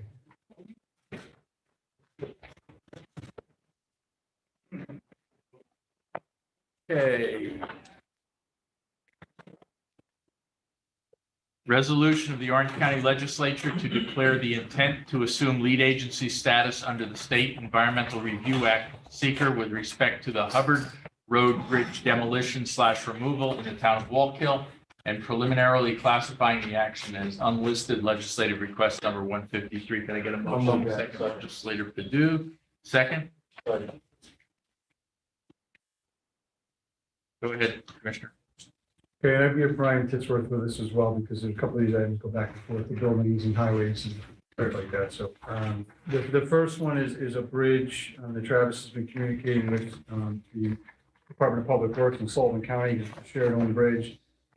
It's dilapidated, it's been closed for many, many years, and it needs to be removed at this point because of the safety concern. So right here is basically just getting the secret process underway as an unlisted action, and the intent to assume the agency, and then eventually you'll see the next item discussed. Okay, questions or comments? Where exactly is it? This is on Hubbard Road. It's off of, Hubbard Road is off of, is it Prospect? Can't see. Prosperous Valley Road. Oh, Prosperous Valley. Yeah, by Moonbeam Reserve. Okay.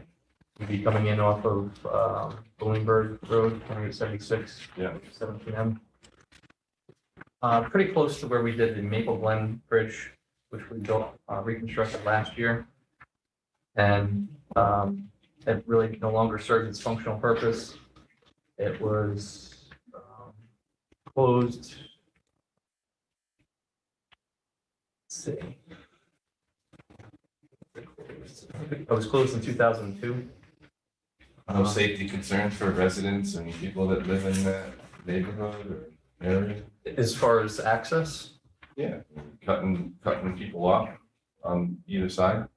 so it's been closed, it's been cut off since 2002. Sullivan County DPW hasn't had an interest in reopening it or restoring it. And there are, crossroads in the general vicinity to get across the Schwann Hill. So it's served as a dead end road on the one side. The other side, on Sullivan County side, it's really become like it was like a T intersection. So that road just continues on straight. Okay, it's a very low traffic area. From a safety point, we want to get this thing taken care of as quickly as possible, so we don't have any kids messing around with this thing. It's not very visible to say, so. So when you get rid of the bridge, you're just gonna put a big culvert in there and cover it? You're gonna do it anyway.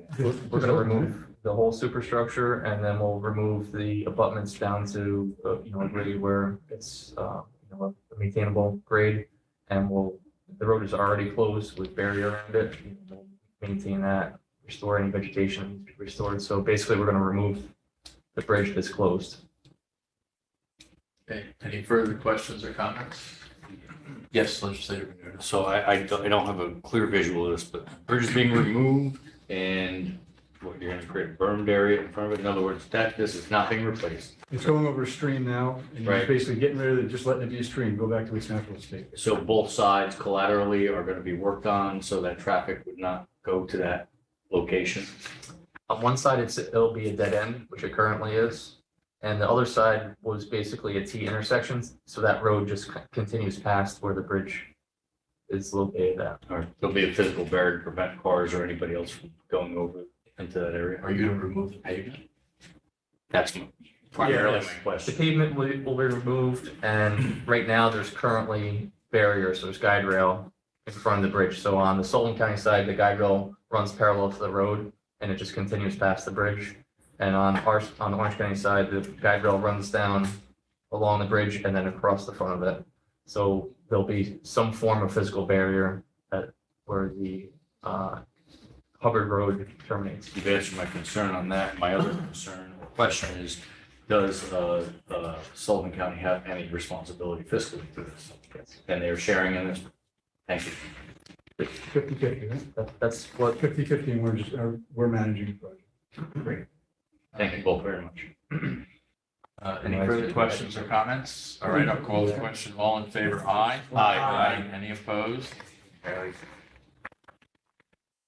Request supplemental appropriation of the capital projects budget for engineering and design of the demolition/removal of Hubbard Road Bridge in the town of Walk Hill. Upon approval, a new capital project will be created, $30,000 from surplus. Legislative request number 154. Can I get a motion? So moved. Legislator Kamuta, Legislator Paduk. Go ahead.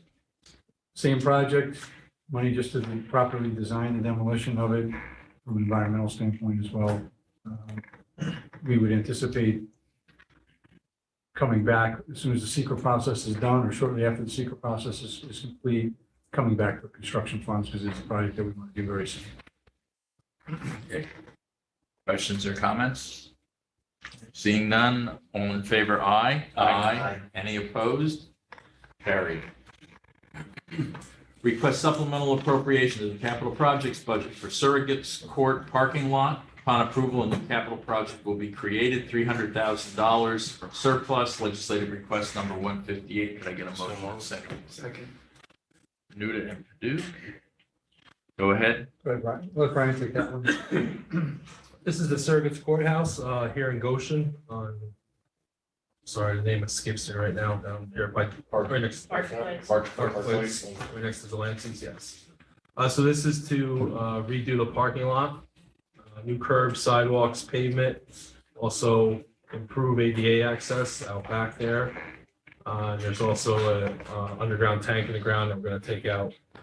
That's the first order of business here. Probably an old heating oil tank in the ground. Questions, comments? I asked about that idea at the last meeting, or at this meeting, I said, has anybody checked to see if there's fuel in there? Not yet. We will do that. We will do that. Yeah, that would be in the bid documents for the contractor to know. Legislator Menuda. Any concerns with regard to potential remediation, how that could impact the cost of this? There could be, if it's fuel oil, hopefully it's local to the tank if it was leaking. So, but there could certainly be some impacts in contaminated soil. You know, we won't know until we get down there. Thank you. Further questions or comments? Seeing none, I'll call the question. All in favor, aye. Aye. Any opposed? Carried.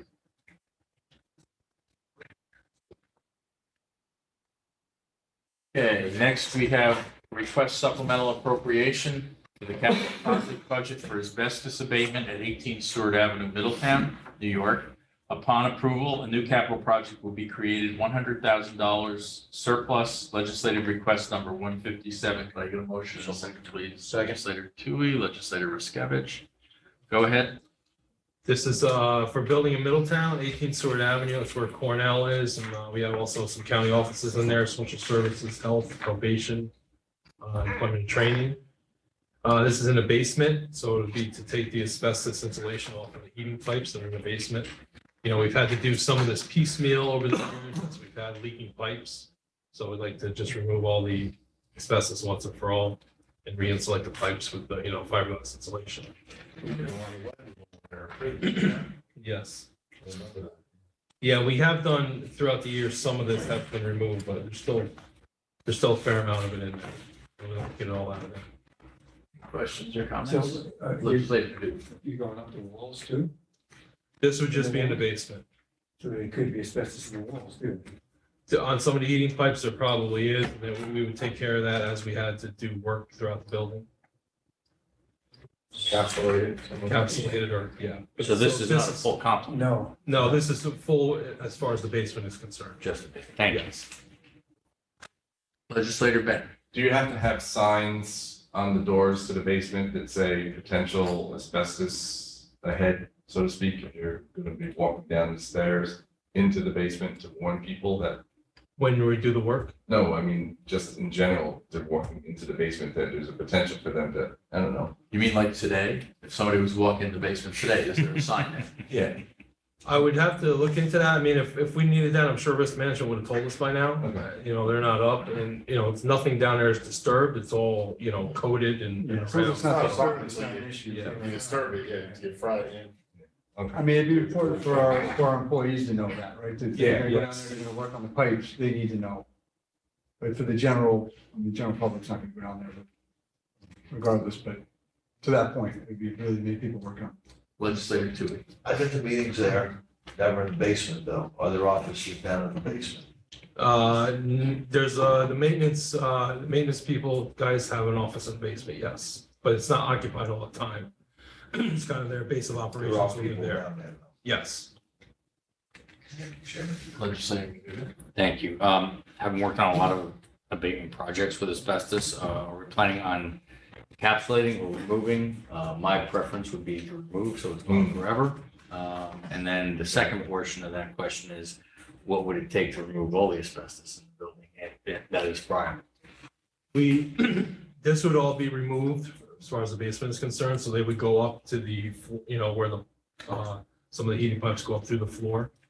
And then we would, you know, we could look to price that out. It's quite costly when it's an occupied building. We'd have to move people around to do it. So I think that's one of the reasons why it hasn't been done up to this point, as far as the first, second, or third floor. Well, it was the same case with the 1887 too. If we did that all at once, you know, then you get grievances and the whole, you know, the whole Yes. nine yards. So it's better to do it, you know, this way, at least affordability wise. Yeah, and hopefully, not hopefully, but probably sometime in the near future, if Cornell builds their, you know, Cornell, I think, wants to build an education center out in Otisville, and they would be vacating our third floor. So then we would go up in the third floor and get rid of all the asbestos up there.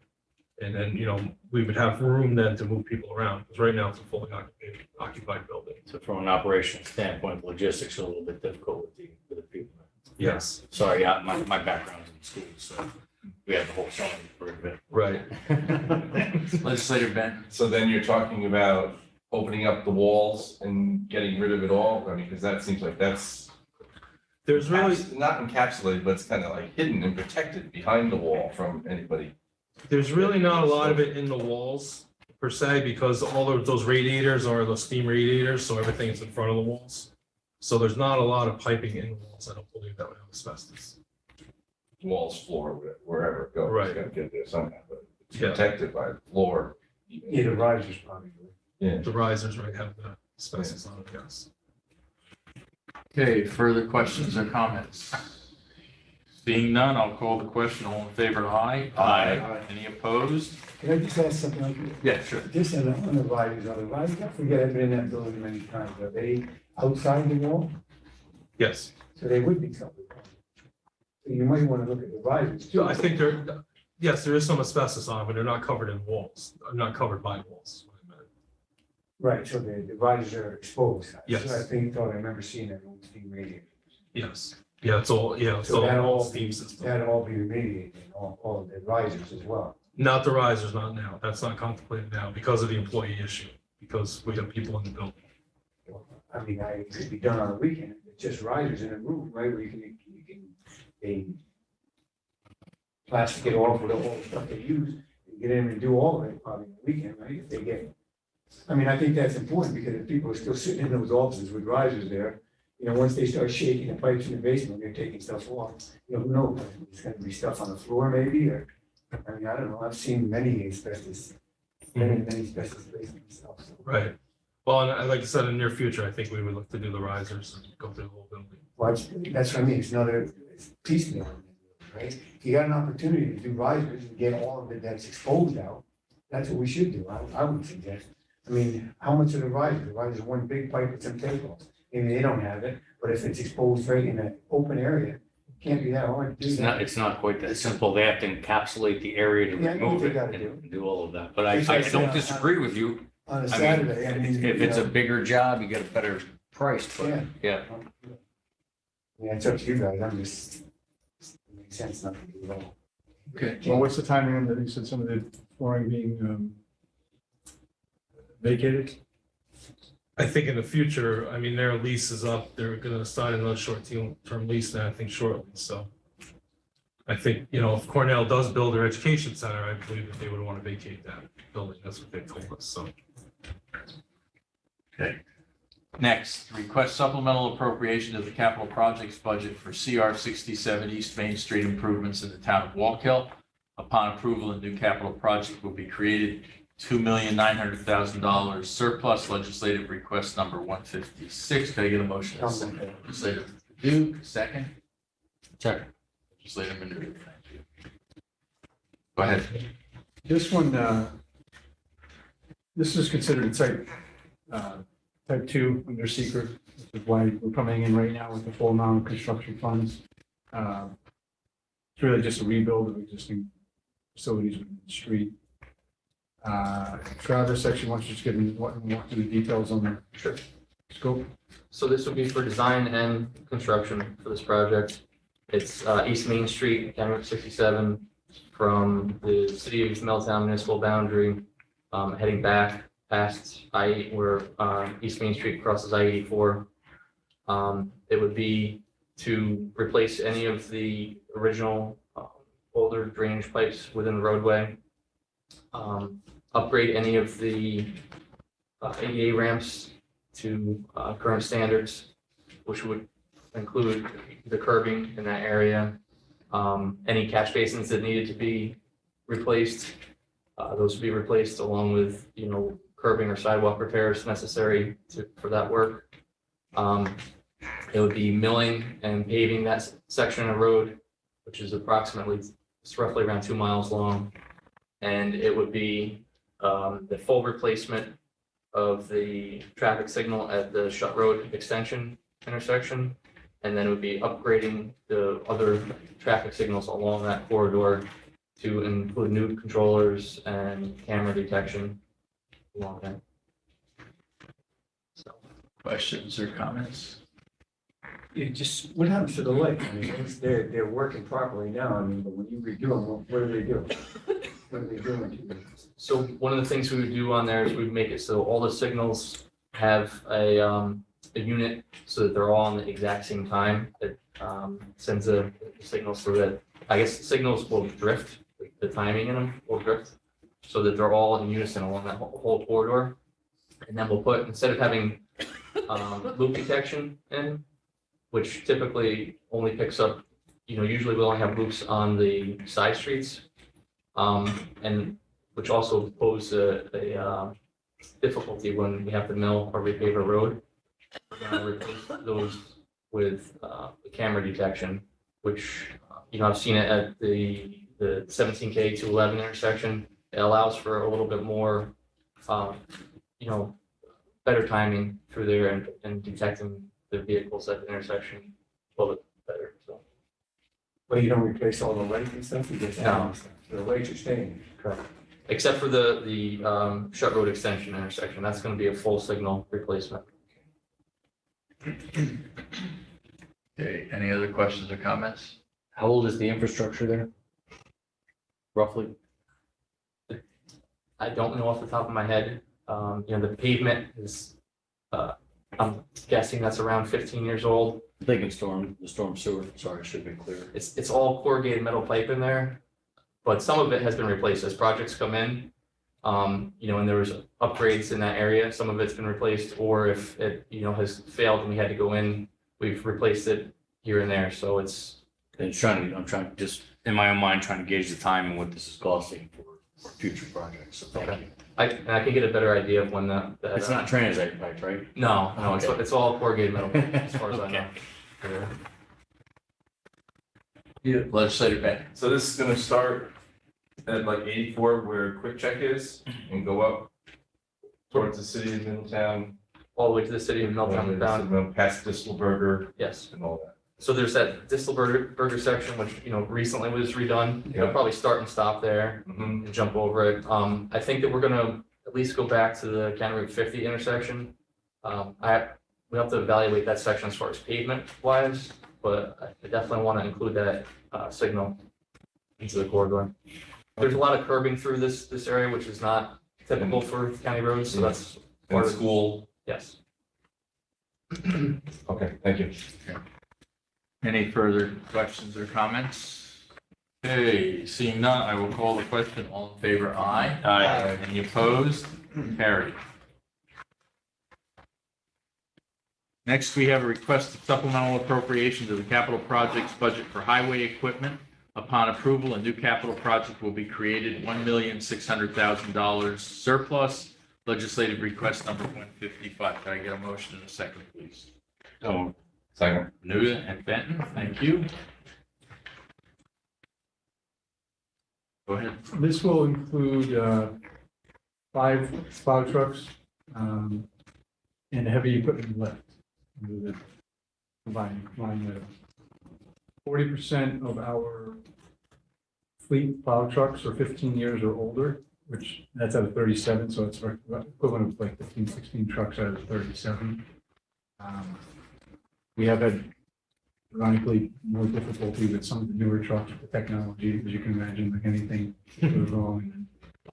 And it's something that the priority ship to get it replaced, but nonetheless, especially with the supply chain issues and everything, we think it's important to get these trucks ordered. Most of them are at least a year out before we get them. And we had discussed previously about getting on a more of a consistent truck replacement program once we get both of these older ones replaced. So we don't end up in a situation where we're replacing 20 trucks at a time, something like that. We want to get them consistently rolling through, maybe a couple each year eventually. But I think that this year, maybe next year, we're looking at getting, well, this year will be 5 on this list, potentially more in the next couple of years, and then, more of a consistent plan. How old did you say they were? 15 years or older, 40%. Okay, any questions or comments? Yeah, just, Go ahead. I don't see, on this plan, where is it? I don't see it. Top one, first line, It's in the first yellow. line item. Yellow. Turn it back Oh, over. which plane? There was 2 items on there. Which one are you looking I don't know. There's no top, there's a different list. Here's the other one. Yeah, big question. at? By the way, I don't see it, right? I think it's the same list. I think yours is just yellow. What's the very first line item on your sheet? It says the highway plow trucks. Yep, that's that. And then you combine that one with the equipment one that's like 1, 2, 3, 4 down. Combine them, okay. Those two are combined, yeah. I got it. Just Generally, generally, the 1.6, you're approving both of them. correct. They're in the same line. And the other part of this is the heavy equipment lift Right. that we get replaced as well.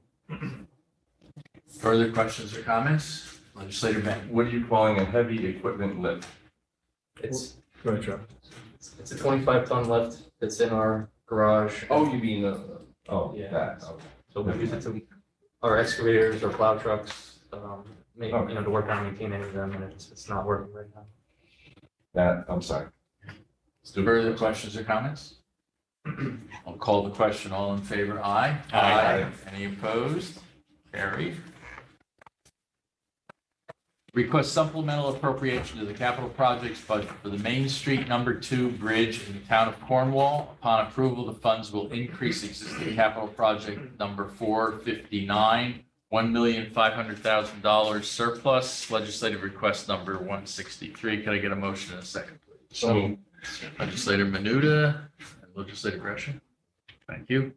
Go ahead. So this is the bridge immediately adjacent to the traffic circle in the town of Cornwall, in front of the Canterbury Brook Restaurant and Inn. Our consultant is currently designing it, getting the bid packages together for this. Money had previously been released in conjunction with local leaders in that area, the town supervisor, village mayor, fire department, but as well as Legislator Hines. We had met to discuss the sequencing of construction and the impact on the local businesses, which immediately, that is the entrance to that street and the businesses right there. It was agreed that it should be just a phased construction so that the road can remain open during construction, as opposed to a complete shutdown that could have a very negative impact on the businesses. Part of this additional money would be because of the increase in construction in order to do that phased approach. The other part of it is that we've moved much further along in the design process with our consultant. We now have more detail. They've revised our cost estimates. Obviously, the environment that we're in right now also has an impact on it. Questions or comments? One, Go ahead, Bruce. will we be doing these as lump sum bids or cost plus? Is there a preference at this time with the client?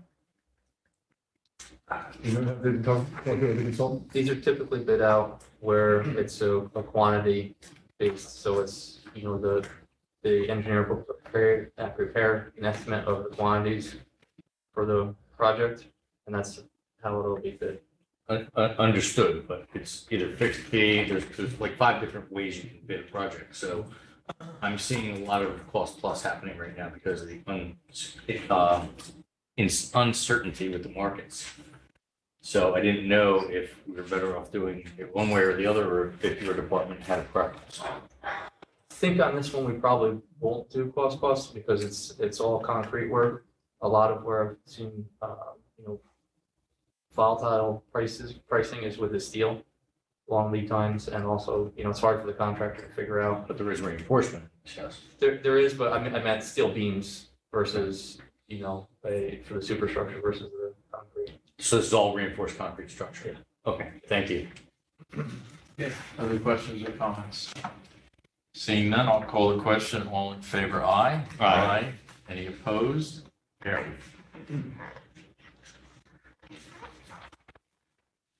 Request supplemental appropriation to the capital projects budget for ADA analysis at various Orange County locations. Upon approval, a new capital project will be created, $250,000 surplus. Legislative request number 160. Can I get a motion? In a second? Legislator Tui, Legislator Menuda. Go ahead. There's an ADA transition plan that was passed by resolution by the legislature, I think a few years ago. I don't remember the exact date, I apologize. Naturally with COVID and everything, a lot of that got put on hold. So this is a sort of a continuation of that plan. It's part of a requirement of that plan is to evaluate all the county buildings for ADA accessibility. So that's what these funds will go to. We have been doing some of those improvements as we've gone along. Any improvement that we do, obviously, if there's typically an ADA requirement involved in funding that we receive. So we have, for example, some of the paving that we did recently, we had to do some ramps.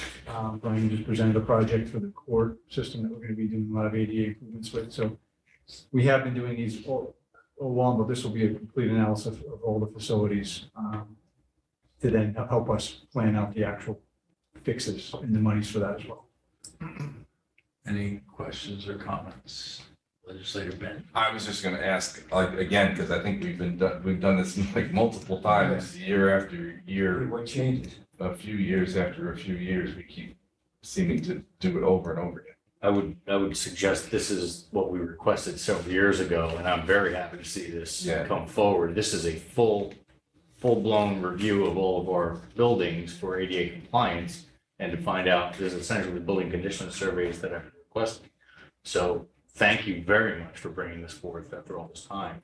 So I think that's what we was talking about. Yeah. He just said, we've done this a couple of years ago, so where's the results? No, but we're doing, no, I'm sorry. Unless I misunderstood, we're hitting this. Oh, no, I understand that, but. Each project gets, you know, we hit it here, then there, but this is everything. Not typically every year, but they do update them periodically. Every 10 years or so.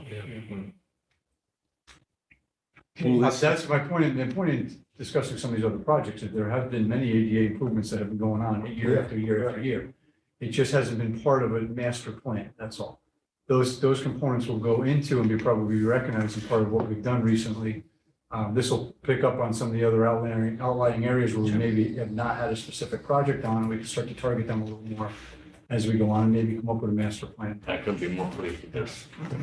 Legislative too. So there's still some out there, some buildings or whatever that. Oh, there's That definitely, hasn't been done yet. yeah, Oh, definitely. yeah, so Absolutely. that's why I took it as that we've already done them, but now you're gonna try to wrap everything up. Yeah, there's certain smaller projects that we've gone through, work on a project that we've fixed some ADA compliance issues as we go along. And obviously, a building like this is more state of the art. You wouldn't really expect to find anything here. But some of the older buildings for certain. Parks buildings included in this? I believe so, right? Good. Yeah, these are all county owned buildings where the public shows up. Okay. or has access to. Thank you.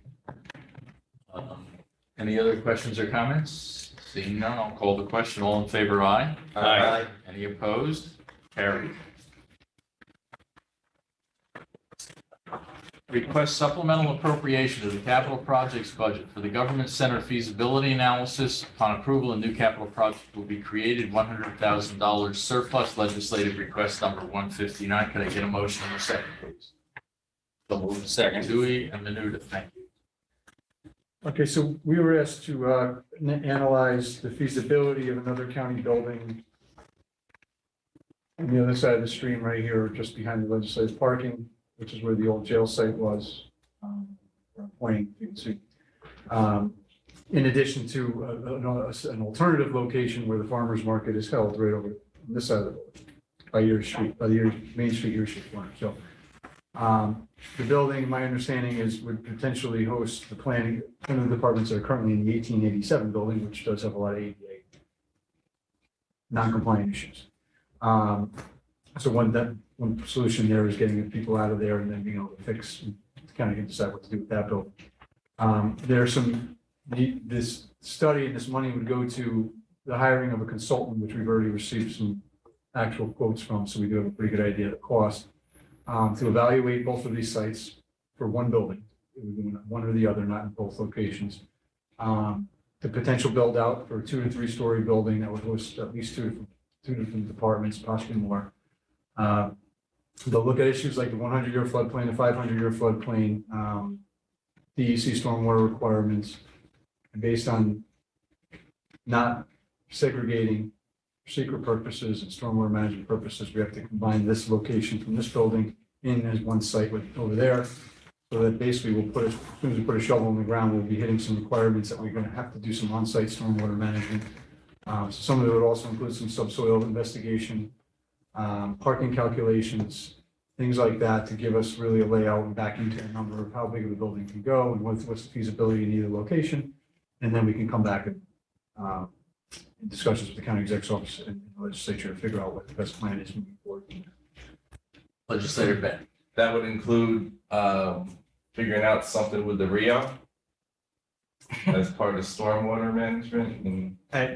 So it has been discussed that the Rio is obviously right there, right? The stormwater, the water table potentially is high in this area. We've seen some stormwater back up in some of the really intense storms right in the parking lot here. So it is there. So that will, I mean, try to check out if I'm wrong. We'll take a little bit look at the subsoil conditions and water table and everything and see where we're at.